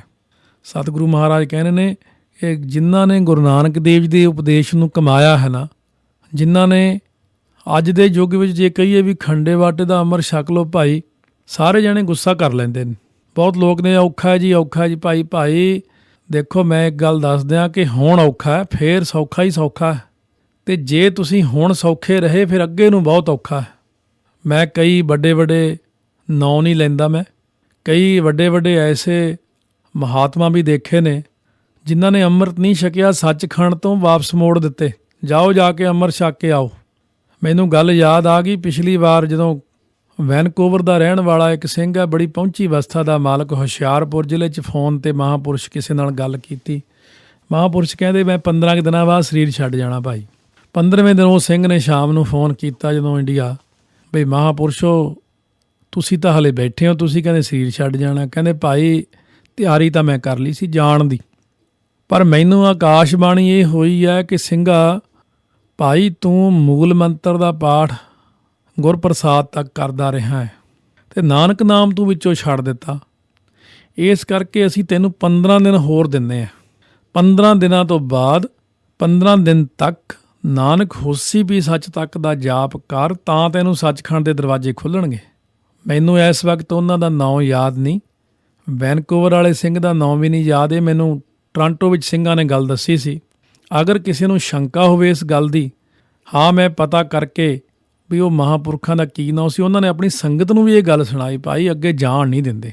ਸੋ ਇਸ ਕਰਕੇ ਸਾਧ ਸੰਗਤ ਜੀ ਮਰਿਆਦਾਵਾਂ ਇੱਥੇ ਤਾਂ ਬਦਲ ਲਈਆਂ, ਪਰ ਅੱਗੇ ਉਹਨਾਂ ਮਰਿਆਦਾਵਾਂ ਨੂੰ ਮਨਜ਼ੂਰੀ ਨਹੀਂ ਮਿਲੀ। ਇੱਥੇ ਆਪਾਂ ਜੋ ਮਰਜ਼ੀ ਮਰਿਆਦਾ ਬਦਲ ਦਈਏ, ਆਪਣੀ ਮਰਜ਼ੀ ਆ, ਆਪਾਂ ਜੋ ਮਰਜ਼ੀ ਕਰੀ ਜਾਈਏ, ਕਿਹੜਾ ਕਿਸੇ ਨੇ ਬਾਂਹ ਫੜਨੀ ਹੈ ਸਾਡੀ। ਪਰ ਜਦੋਂ ਆਪਾਂ ਨੇ ਇਸ ਸੰਸਾਰ ਨੂੰ ਛੱਡ ਕੇ ਸੱਚਖੰਡ ਵੱਲ ਨੂੰ ਪ੍ਰਸਥਾਨ ਕਰਨਾ ਹੈ, ਉੱਥੇ ਨਹੀਂ ਅੱਗੇ ਗਿਆ ਨਾ ਮੰਨੀਆਂ ਬਿਨ ਨਾਵੈ ਬੇਕਾਰ। ਅੱਗੇ ਕਿਸੇ ਨੇ ਨਹੀਂ ਸੁਣਨੀ, ਅੱਗੇ ਜੀਓ ਨਵੇਂ, ਉੱਧਰ ਦੂਜੇ ਪਾਸੇ ਵੀ ਨਵੇਂ ਹੀ ਨੇ। ਉਹ ਮੈਨੂੰ ਕੋਈ ਪ੍ਰਚਾਰ ਕਰਨ ਦੀ ਇਹ ਇੱਛਾ ਨਹੀਂ ਕਿ ਮੇਰੀ ਗੱਲ ਨੂੰ ਤੁਸੀਂ ਮਾਨਤਾ ਦਿਓ ਜਾਂ ਮੈਂ ਵੱਡਾ ਜਾਂ ਮੈਨੂੰ ਸਿਆਣਪ, ਕਿਉਂਕਿ ਮੈਂ ਤਾਂ ਹਰ ਗੱਲ ਦੀ ਰੂਹਾਨੀਅਤ ਰਾਹੀਂ ਵੀ ਖੋਜ ਕੀਤੀ ਹੈ। ਇਸ ਕਰਕੇ ਮੈਂ ਤੁਹਾਨੂੰ ਸਹੀ ਗੱਲ ਦੱਸ ਦਿਆਂ ਕਿ ਜੇ ਸਹੀ ਮਰਿਆਦਾ ਜਿਹੜੀ ਆ ਨਾ, ਟਕਸਾਲੀ ਮਰਿਆਦਾ, ਇਹ ਵੀ ਨਹੀਂ ਕਿ ਮੈਂ ਟਕਸਾਲ 'ਚ ਪੜ੍ਹਿਆ ਜਾਂ ਮੈਨੂੰ ਕੋਈ ਟਕਸਾਲ ਦੀ ਵਡਿਆਈ ਕਰਨ ਦੀ ਇੱਛਾ ਨਹੀਂ, ਉਹ ਤਾਂ ਸੁਤੇ ਸਿੱਧੀ ਹੋ ਰਹੀ ਹੈ। ਪਰ ਮੈਂ ਦੱਸ ਦਿਆਂ ਕਿ ਜਿਹੜੇ ਕਟਾ ਬੜੀਆਂ ਚੱਲ ਰਹੀਆਂ ਬਾਣੀ ਦੇ ਅੰਦਰ ਔਰ ਘੱਟ ਵੱਧ ਕੀਤਾ ਜਾ ਰਿਹਾ, ਭਰਾਵੋ ਗੁਰਮੁਖੋ ਸੰਗਤੋ, ਉਹ ਭਾਈ ਅੱਗੇ ਜਾ ਕੇ ਬਹੁਤ ਧੋਖਾ ਹੋ ਜਾਣਾ ਤੁਹਾਡੇ ਨਾਲ। ਤੁਸੀਂ ਪਛਤਾਉਣਾ ਵੀ ਅਸੀਂ ਕਿਉਂ ਇਹ ਗਲਤੀ ਕੀਤੀ। ਵੱਧ ਬਾਣੀ ਪੜ੍ਹੀ ਦਾ ਫਾਇਦਾ ਹੀ ਫਾਇਦਾ ਹੈ, ਅਤੇ ਘੱਟ ਦਾ ਫਿਰ ਨੁਕਸਾਨ ਵੀ ਹੋ ਸਕਦਾ ਬਾਅਦ ਦੇ ਵਿੱਚ। ਆਪਾਂ ਘਰੋਂ ਬਾਜ਼ਾਰ ਨੂੰ ਕੋਈ ਚੀਜ਼ ਲੈਣ ਤੁਰਦੇ ਹਾਂ, ਕੋਈ ਕਹੇ ਵੀ ਇਹ ਚੀਜ਼ 100 ਰੁਪਈਆਂ ਦੀ ਹੈ, 100 ਡਾਲਰ ਦੀ ਹੈ, 100 ਪਾਉਂਡ ਦੀ ਹੈ, ਤਾਂ ਆਪਾਂ ਕਹਿੰਦੇ ਚਲੋ 150 200 ਪਾ ਲੈਂਦੇ ਹਾਂ, ਕੀ ਪਤਾ ਉੱਥੇ ਵੱਧ ਹੀ ਨਾ ਹੋ ਜਾਏ ਰੇਟ। ਹਮੇਸ਼ਾ ਘਰੋਂ ਵੱਧ ਪੈਸੇ ਲੈ ਕੇ ਤੁਰੇ, ਕਦੇ ਇਹ ਨਹੀਂ ਕਿਹਾ ਕਿ 100 ਡਾਲਰ ਜਾਂ ਪਾਉਂਡ ਜਾਂ ਰੁਪਈਏ ਦੀ ਚੀਜ਼ ਹੈ ਚਲੋ 80 ਰੁਪਏ ਲੈ ਜਾਈਏ। ਜਦੋਂ ਉੱਥੇ ਗਏ ਤਾਂ ਉਹ ਚੀਜ਼ ਵਾਕਈ ਵੱਧ ਪੈਸਿਆਂ ਦੀ। ਵੱਧ ਬਾਣੀ ਪੜ੍ਹ ਕੇ ਅੱਗੇ ਜਾ ਕੇ ਜੇ ਲਾਭ ਮਿਲਦਾ ਤਾਂ ਕੋਈ ਮਾੜੀ ਗੱਲ ਨਹੀਂ। ਜੇ ਬਾਣੀ ਘਟਾ ਕੇ ਪੜ੍ਹੀ ਅਤੇ ਕੱਲ੍ਹ ਨੂੰ ਨਹੀਂ ਜਾਣੀਏ ਕੋਈ ਹੋਰ ਥਿਊਰੀ ਨਿਕਲੇ, ਕੋਈ ਸਿਧਾਂਤ ਨਿਕਲਿਆ, ਕੋਈ ਗੱਲ ਨਿਕਲਿਆ ਹੀ, ਫਿਰ ਉਹਦੇ ਵਿੱਚ ਆਪਾਂ ਨੂੰ ਬਹੁਤ ਨੁਕਸਾਨ ਹੋ ਸਕਦਾ। ਇਹ ਮੇਰੀ ਆਪਣੀ ਰਾਏ ਆ, ਮੈਂ ਦੇਣੀ ਸੀ। ਸਤਿਗੁਰੂ ਮਹਾਰਾਜ ਸੱਚੇ ਪਾਤਸ਼ਾਹ ਰਹਾਉ ਵਾਲੀਆਂ ਪੰਕਤੀਆਂ 'ਚ ਆਪਣੇ ਆਪ ਵਿੱਚ ਭਾਵੇਂ ਸਾਰ ਅੰਸ਼ ਅਤੇ ਸਿਧਾਂਤ ਰੂਪ ਹਨ, ਪਰ ਪਾਠਕਾਂ ਨਾਲ ਸੰਖੇਪ ਜੇ ਵਿਚਾਰ ਕਰਨੇ ਵੀ ਯੋਗ ਨੇ। ਕਈ ਲੋਕਾਂ ਦੀ ਰੁਚੀ ਤੀਰਥ ਯਾਤਰਾ ਵੱਲ ਬਹੁਤੀ ਰਹਿੰਦੀ ਹੈ, ਉਹ ਇਸ਼ਨਾਨ ਅਤੇ ਦਾਨ ਕਰਨਾ ਇੱਕ ਵੱਡੀ ਪ੍ਰਾਪਤੀ ਸਮਝਦੇ ਨੇ, ਪਰ ਇਹਨਾਂ ਪੰਕਤੀਆਂ ਤੋਂ ਕਿਤਨੀ ਸੁੰਦਰ ਸੇਧ ਮਿਲ ਜਾਂਦੀ। ਕਿਆ ਭਵੀਐ ਸੱਚ ਸੂਚਾ ਹੋਏ, ਕਿ ਮਨੁੱਖ ਤੀਰਥਾਂ 'ਤੇ ਜਾਂ ਦੇਸ਼ ਦਸੰਤਰਾਂ ਵਿੱਚ ਫਿਰਨ ਨਾਲ ਸੱਚ ਨੂੰ ਪ੍ਰਾਪਤ ਕਰ ਲੈਂਦਾ ਨਹੀਂ। ਇਸ ਲਈ ਮਨੁੱਖ ਨੂੰ ਜੀਵਨ ਪ੍ਰਾਪਤੀ ਦਾ ਲਕਸ਼ ਸੱਚ ਬਣਾਉਣਾ ਚਾਹੀਦਾ। ਮਹਾਰਾਜ ਦੇ ਵਾਕ ਸਾਡੀ ਅਗਵਾਈ ਕਰਦੇ ਨੇ, ਤੀਰਥ ਨਾਵਣ ਜਾਓ ਤੀਰਥ ਨਾਮ ਹੈ, ਤੀਰਥ ਸ਼ਬਦ ਵਿਚਾਰ ਅੰਤਰ ਗਿਆਨ ਹੈ। ਗੁਰ ਗਿਆਨ ਸਾਚਾ ਥਾਨ ਤੀਰਥ, 10 ਪੁਰਬ ਸਦਾ ਦਸਾਹਰਾ। ਹਉ ਨਾਮ ਹਰ ਕਾ ਸਦਾ ਜਾਚੋਂ, ਦੇਹੁ ਪ੍ਰਭ ਧਰਨੀ ਧਰਾ।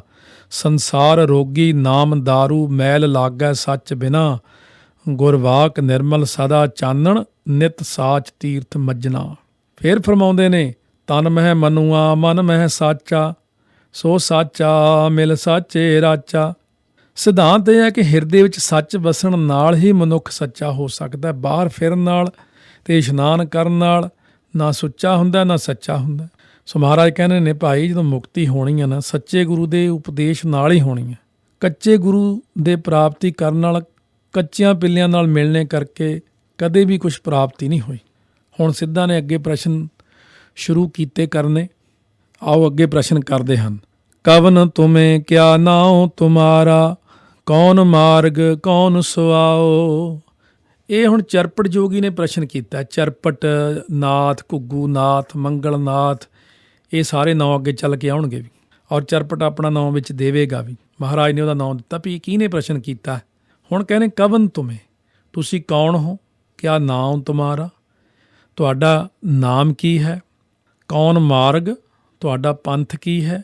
ਕੌਣ ਸੁਆਓ, ਤੁਹਾਡਾ ਇੱਥੇ ਆਉਣ ਦਾ ਕੀ ਪ੍ਰਯੋਜਨ ਹੈ ਸਾਡੇ ਪਾਸ।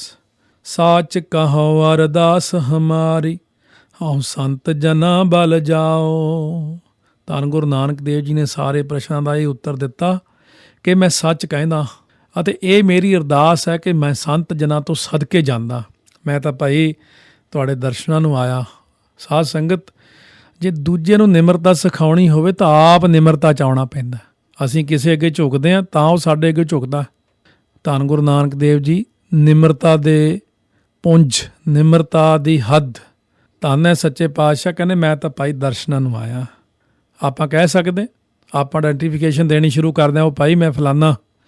ਪਰ ਮਹਾਰਾਜ ਨੇ ਕਦੇ ਨਹੀਂ ਕਿਹਾ ਮੈਂ ਗੁਰੂ ਨਾਨਕ ਹਾਂ, ਕਦੇ ਨਹੀਂ ਕਹਿਣਗੇ। ਪ੍ਰਸ਼ਨ ਹੁੰਦਾ ਅੱਗੋਂ ਫੇਰ, ਕਹਿ ਬੈਸੋ ਕਹਿ ਰਹੀ ਐ ਬਾਲੇ, ਕਹਿ ਆਵਹੋ ਕਹਿ ਜਾਹੋ। ਇਹ ਉੱਤਰ ਸਿੱਧ ਸਮਝ ਨਹੀਂ ਸਕੇ, ਇਸ ਲਈ ਸਿੱਧ ਫੇਰ ਪ੍ਰਸ਼ਨ ਕਰਦੇ ਨੇ ਕਿ ਹੇ ਬਾਲਕ, ਭਾਵ ਕਿਹੜਾ ਤੁਹਾਡਾ ਟਿਕਾਣਾ, ਤੁਸੀਂ ਕਿੱਥੇ ਰਹਿੰਦੇ ਹੋ। ਕਹਿੰਦੇ ਨੇ, ਤੁਸੀਂ ਕਿੱਥੇ ਆਸਣ ਲਾ ਕੇ ਬੈਠਦੇ ਹੋ। ਕਹਿ ਬੈਸੋ ਕਹਿ ਰਹੀ ਹੈ ਬਾਲੇ, ਭਾਵ ਕਿਹੜੀ ਕਿਹੜੀ ਸਾਧਨਾ ਕਰਦੇ ਹੋ, ਕਿੱਥੇ ਰਹਿੰਦੇ ਹੋ, ਤੁਹਾਡਾ ਟਿਕਾਣਾ ਕੀ ਹੈ। ਕਹਿ ਆਹੋ ਕਹਿ ਜਾਹੋ, ਕਿੱਥੋਂ ਆਏ ਹੋ, ਕਿੱਥੇ ਜਾਓਗੇ। ਨਾਨਕ ਬੋਲੇ ਸੁਣ ਬੈਰਾਗੀ, ਕਿਆ ਤੁਮਾਰਾ ਰਾਹੋ। ਚਰਪਟ ਪੁੱਛ ਰਿਹਾ, ਚਰਪਟ ਨਾਥ ਪੁੱਛ ਰਿਹਾ, ਮਹਾਰਾਜ ਨੂੰ ਬੇਨਤੀ ਕਰਦਾ, ਬੈਰਾਗੀ ਸੰਤ ਸੁਣੋ, ਤੁਹਾਡਾ ਰਾਹੋ ਤੋਂ ਭਾਵ ਮਤ ਕੀ ਹੈ, ਤੁਹਾਡਾ ਧਰਮ ਕੀ ਹੈ, ਮਤ ਕੀ ਹੈ। ਅੱਗੋਂ ਧੰਨ ਗੁਰੂ ਨਾਨਕ ਦੇਵ ਮਹਾਰਾਜ ਸੱਚੇ ਪਾਤਸ਼ਾਹ ਜੀ ਇਉਂ ਬਚਨ ਫਰਮਾਉਂਦੇ ਨੇ, ਘਟ ਘਟ ਬੈਸ ਨਿਰੰਤਰ ਰਹੀਐ, ਚਾਲਹਿ ਸਤਿਗੁਰ ਭਾਏ। ਹੁਣ ਗੁਰਦੇਵ ਜੀ ਪਿਛਲੇ 5 ਪ੍ਰਸ਼ਨਾਂ ਦਾ ਉੱਤਰ ਇਉਂ ਦਿੰਦੇ ਨੇ ਕਿ ਧੰਨ ਗੁਰੂ ਨਾਨਕ ਜੀ ਫਰਮਾਉਂਦੇ ਨੇ ਕਿ ਜੋ ਗੁਰਮੁਖ ਹਨ, ਸਤਿਗੁਰੂ ਦੇ ਹੁਕਮ ਵਿੱਚ ਚੱਲਦੇ ਹਨ, ਉਹ ਜਾਣਦੇ ਹਨ ਕਿ ਹਰੇਕ ਹਿਰਦੇ 'ਚ ਪ੍ਰਭੂ ਬੈਠਾ ਹੈ। ਉਸ ਦੇ ਨਾਮ ਵਿੱਚ ਅਸਥਿਰ ਬੈਠ ਕੇ ਇੱਕ ਰਸ ਲੀਨ ਰਹਿ ਸਕੀਦਾ ਹੈ। ਘਟ ਘਟ ਬੈਸ ਨਿਰੰਤਰ ਰਹੀਐ, ਚੱਲ ਹੈ ਸਤਿਗੁਰ ਭਾਏ। ਸਤਿਗੁਰੂ ਦੇ ਭਾਏ ਹੁਕਮ ਵਿੱਚ ਚੱਲਦੇ ਹਨ ਰੱਬ ਦੇ ਪਿਆਰੇ। ਹਰੇਕ ਹਿਰਦੇ 'ਚ ਵਾਹਿਗੁਰੂ ਬੈਠੇ ਨੇ ਤੇ ਉਸ ਦੇ ਨਾਮ ਵਿੱਚ ਅਸਥਿਰ ਬੈਠ ਕੇ ਇੱਕ ਰਸ ਲੀਨ ਰਹਿ ਸਕੀਦਾ ਹੈ। ਆਪਾਂ ਨੇ ਕਦੇ ਖੋਜ ਹੀ ਨਹੀਂ ਕੀਤੀ ਕਿ ਸਾਡੇ ਅੰਦਰ ਕੀ ਹੈ। ਸਾਡੇ ਅੰਦਰ ਸਾਧ ਸੰਗਤ ਜੀ ਬਹੁਤ ਕੁਛ ਹੈ, ਬਹੁਤ ਕੁਛ ਹੈ। ਜੋ ਬ੍ਰਹਮੰਡੇ ਸੋਈ ਪਿੰਡੇ, ਜੋ ਖੋਜੈ ਸੋ ਪਾਵੈ। ਫਰਮਾਉਂਦੇ ਹਨ, ਸਹਿਜੇ ਆਏ ਹੁਕਮ ਸਿਧਾਏ, ਨਾਨਕ ਸਦਾ ਰਜਾਏ। ਸਾਰੇ ਜੀਵ ਪ੍ਰਭੂ ਦੇ ਹੁਕਮ ਵਿੱਚ ਹੀ ਸਹਿਜ ਸੁਭਾਅ ਇੱਥੇ ਸੰਸਾਰ ਵਿੱਚ ਆਏ, ਉਸ ਦੇ ਹੁਕਮ ਵਿੱਚ ਹੀ ਇੱਥੋਂ ਚਲੇ ਗਏ। ਅਥਵਾ ਅਸੀਂ ਉਹਦੇ ਹੁਕਮ ਵਿੱਚ ਹੀ ਆਏ ਹਾਂ, ਸਹਿਜੇ ਹੀ ਉਹਦੇ ਹੁਕਮ ਵਿੱਚ ਚਲੇ ਜਾਣਾ, ਸਦਾ ਹੀ ਉਹਦੀ ਰਜਾ ਵਿੱਚ ਰਹਿਣ ਵਾਲੇ ਹਾਂ। ਆਸਣ ਬੈਸਣ ਥਿਰ ਨਾਰਾਇਣ, ਐਸੀ ਗੁਰਮਤਿ ਪਾਏ। ਮਹਾਰਾਜ ਕਹਿੰਦੇ ਧੰਨ ਗੁਰੂ ਨਾਨਕ ਦੇਵ ਜੀ ਕਿ ਸਦਾ ਉਸ ਪ੍ਰਭੂ ਦੀ ਰਜਾ ਵਿੱਚ ਰਹੀਦਾ, ਜਿਸ ਨੇ ਅਜਿਹੀ ਗੁਰਮਤਿ ਪਾਈ ਹੈ ਨਾ, ਪ੍ਰਾਪਤ ਕਰ ਲਈ ਹੈ। ਉਸ ਨੂੰ ਆਸਣ 'ਤੇ ਥਿਰ ਬੈਠਣ ਵਾਲਾ ਕੇਵਲ ਪਰਮਾਤਮਾ ਹੀ ਦਿਸਿਆ ਹੈ। ਆਸਣ ਬੈਸਣ ਥਿਰ ਨਾਰਾਇਣ, ਐਸੀ ਗੁਰਮਤਿ ਪਾਏ। ਜਿਨ੍ਹਾਂ ਨੇ ਇਹੋ ਜਿਹੀ ਗੁਰੂ ਦੀ ਮੱਤ ਪ੍ਰਾਪਤ ਕੀਤੀ ਹੈ, ਗੁਰਮਤਿ ਨੂੰ ਪ੍ਰਾਪਤ ਕਰ ਲਿਆ ਹੈ, ਉਹਨਾਂ ਨੂੰ ਆਪਣੇ ਆਸਣ ਤੇ ਭਾਵ ਹਿਰਦੇ ਦੇ ਵਿੱਚ ਬੈਠੇ ਹੀ ਨਜ਼ਰ ਆ ਗਏ ਨੇ। ਉਹਨਾਂ ਨੂੰ ਘਟਾਂ ਦੇ ਵਿੱਚ, ਹਰ ਪੰਛੀ ਵਿੱਚ, ਹਰ ਪਸ਼ੂ ਵਿੱਚ ਨਾਮਦੇਵ ਜੀ ਨੂੰ ਜਿਵੇਂ ਨਜ਼ਰ ਆਏ। ਗੁਰਮੁਖ ਬੂਝੈ ਆਪ ਪਛਾਣੈ, ਸੱਚੇ ਸੱਚ ਸਮਾਏ। ਇਸ ਭੇਦ ਨੂੰ ਉਹ ਗੁਰਮੁਖ ਸਮਝ ਸਕਦਾ ਹੈ ਜੋ ਆਪਣੇ ਆਪ ਨੂੰ ਪਛਾਣਦਾ ਹੈ ਅਤੇ ਸੱਚੇ ਪ੍ਰਭੂ ਨੂੰ ਪਾ ਕੇ ਸੱਚ ਵਿੱਚ ਲੀਨ ਹੋ ਜਾਂਦਾ ਹੈ। ਕਿਉਂਕਿ ਮੁਖੀ ਗੁਰੂ ਤੋਂ ਜਿਹੜਾ ਸਮਝ ਲੈਂਦਾ ਹੈ ਕਿ ਆਪਾਂ ਪੁੱਛੀਏ ਜੀ ਪ੍ਰਮਾਤਮਾ ਕਿੱਥੇ, ਕਹਿੰਦੇ ਤੂੰ ਹੀ ਹੈ। ਸੋਈ ਫਿਰ ਕਹਿ ਤੂੰ ਭਇਆ ਜਾ ਕਉ ਕਹਿਤਾ ਔਰ। ਉਹ ਭਾਈ ਉਹ ਪਰਮਾਤਮਾ ਦਾ ਇੱਕ ਪੱਖ ਤਾਂ ਇਹ ਕਿ ਮੈਂ ਹਾਂ ਜੀਵ ਨੂੰ ਕਹਿੰਦੇ ਨੇ ਸਤਿਗੁਰੂ ਕਿ ਤੂੰ ਆਪਣੇ ਆਪ ਨੂੰ ਅੰਦਰੋਂ ਦੇਖ। ਜਦੋਂ ਆਪਾਂ ਨੂੰ ਆਪਾ ਭਾਵ ਦਾ ਗਿਆਨ, ਉਹ ਮੈਂ ਤੇ ਉਹੀ ਹਾਂ, ਕਿਉਂਕਿ ਸਾਰੇ ਜੀਵ ਹੀ ਉਹਦਾ ਰੂਪ ਨੇ। ਜਦੋਂ ਕੋਈ ਜੀਵ ਬਾਹਰ ਨੂੰ ਤੱਕਦਾ ਹੈ ਤਾਂ ਸਮਝ ਲਓ ਉਹ ਅਗਿਆਨਤਾ ਵਿੱਚ ਹੈ। ਜਦੋਂ ਆਪਣੇ ਆਪ ਨੂੰ ਦੇਖ ਲੈਂਦਾ ਮੈਂ ਕੌਣ, ਭੂਲ ਗਇਓ ਅਗਿਆਨ ਤੇ ਆਪਣੋ ਆਤਮ ਰੂਪ, ਤਾਹੀ ਕੋ ਫਿਰ ਜਾਣਬੋ ਗਿਆਨ ਕਹਿਤ ਕਾ ਭੂਪ। ਅਗਿਆਨ ਕਰਕੇ ਆਪਣੇ ਰੂਪ ਨੂੰ ਭੁੱਲ ਜਾਣਾ ਹੀ ਗਲਤੀ ਹੈ ਸਾਡੀ ਵੱਡੀ। ਇਹੀ ਅਗਿਆਨ ਹੈ, ਆਪਣੇ ਰੂਪ ਨੂੰ ਭੁੱਲ ਜਾਣਾ। ਆਪਣੇ ਆਪ ਨੂੰ ਪਹਿਚਾਣ ਲੈਣਾ ਹੀ ਉਹਦਾ ਰੂਪ ਬਣ ਜਾਣਾ। ਬਹੁਤ ਵੱਡਾ ਸਿਧਾਂਤ ਹੈ, ਸਮਝਣ ਦੀ ਲੋੜ ਹੈ। ਸਮਝ ਕੇ ਵਿਚਾਰ ਕਰੀਏ ਇਸ ਬਚਨ ਉੱਤੇ ਕਿ ਅਸੀਂ ਆਪਣੇ ਆਪ ਨੂੰ ਪਹਿਚਾਣੀਏ ਕਿ ਮੈਂ ਕੌਣ ਹਾਂ, ਕਿੱਥੋਂ ਆਇਆ ਹਾਂ, ਕਿੱਥੇ ਜਾਣਾ ਹੈ, ਮੇਰਾ ਕਰਮ ਕੀ ਹੈ। ਇਹ ਸਾਰਾ ਕੁਝ ਸਾਨੂੰ ਕਿੱਥੋਂ ਮਿਲ ਸਕਦਾ? ਗੁਰਬਾਣੀ ਵਿੱਚੋਂ। ਗੁਰਬਾਣੀ ਦੀ ਕਥਾ, ਵਿਆਖਿਆ, ਸ਼ਰਵਣ ਕਰਦਿਆਂ ਕੀਰਤਨ ਸੁਣਦਿਆਂ, ਗੁਰਬਾਣੀ ਦੇ ਸ਼ਬਦ ਦੀ ਵਿਚਾਰ, ਖੋਜ ਕਰਦਿਆਂ, ਹਿਰਦੇ ਅੰਦਰੋਂ ਆਪਣੇ ਆਪ ਨੂੰ ਲੱਭਦਿਆਂ ਇੱਕ ਦਿਨ ਆਪਾਂ ਉਹਦਾ ਰੂਪ ਹੀ ਬਣ ਜਾਂਦੇ ਹਾਂ। ਇਹ ਸਤਿਗੁਰੂ ਮਹਾਰਾਜ ਨੇ ਇਹ 3 ਪੌੜੀਆਂ ਤੱਕ ਬਖਸ਼ਿਸ਼ਾਂ ਕੀਤੀਆਂ ਸਾਡੇ 'ਤੇ। ਮਹਾਰਾਜ ਦੀ ਮਿਹਰ ਹੋਈ ਹੈ ਔਰ ਅੱਗੇ ਹੋਰ ਕਿਰਪਾ ਕਰਨਗੇ ਜਦੋਂ ਸਾਡੇ 'ਤੇ। ਫਿਰ ਅਗਲੀਆਂ ਪੌੜੀਆਂ ਸ਼ਰਵਣ ਕਰਦੇ ਹਾਂ। ਮਹਾਰਾਜ ਦੀ ਮਿਹਰ ਦਾ ਸਦਕਾ ਹੋਈਆਂ ਭੁੱਲਾਂ ਚੁੱਕਾਂ ਦੀ ਮਾਫੀ ਬਖਸ਼ਣੀ। ਮੈਂ ਪਹਿਲਾਂ ਵੀ ਬੇਨਤੀ ਕੀਤੀ ਕਿ ਮੇਰੀ ਬੁੱਧੀ ਤੁਹਾਡੇ ਜਿੰਨੀ ਨਹੀਂ ਹੈ, ਤੁੱਛ ਜਿਹੀ ਬੁੱਧੀ ਹੈ।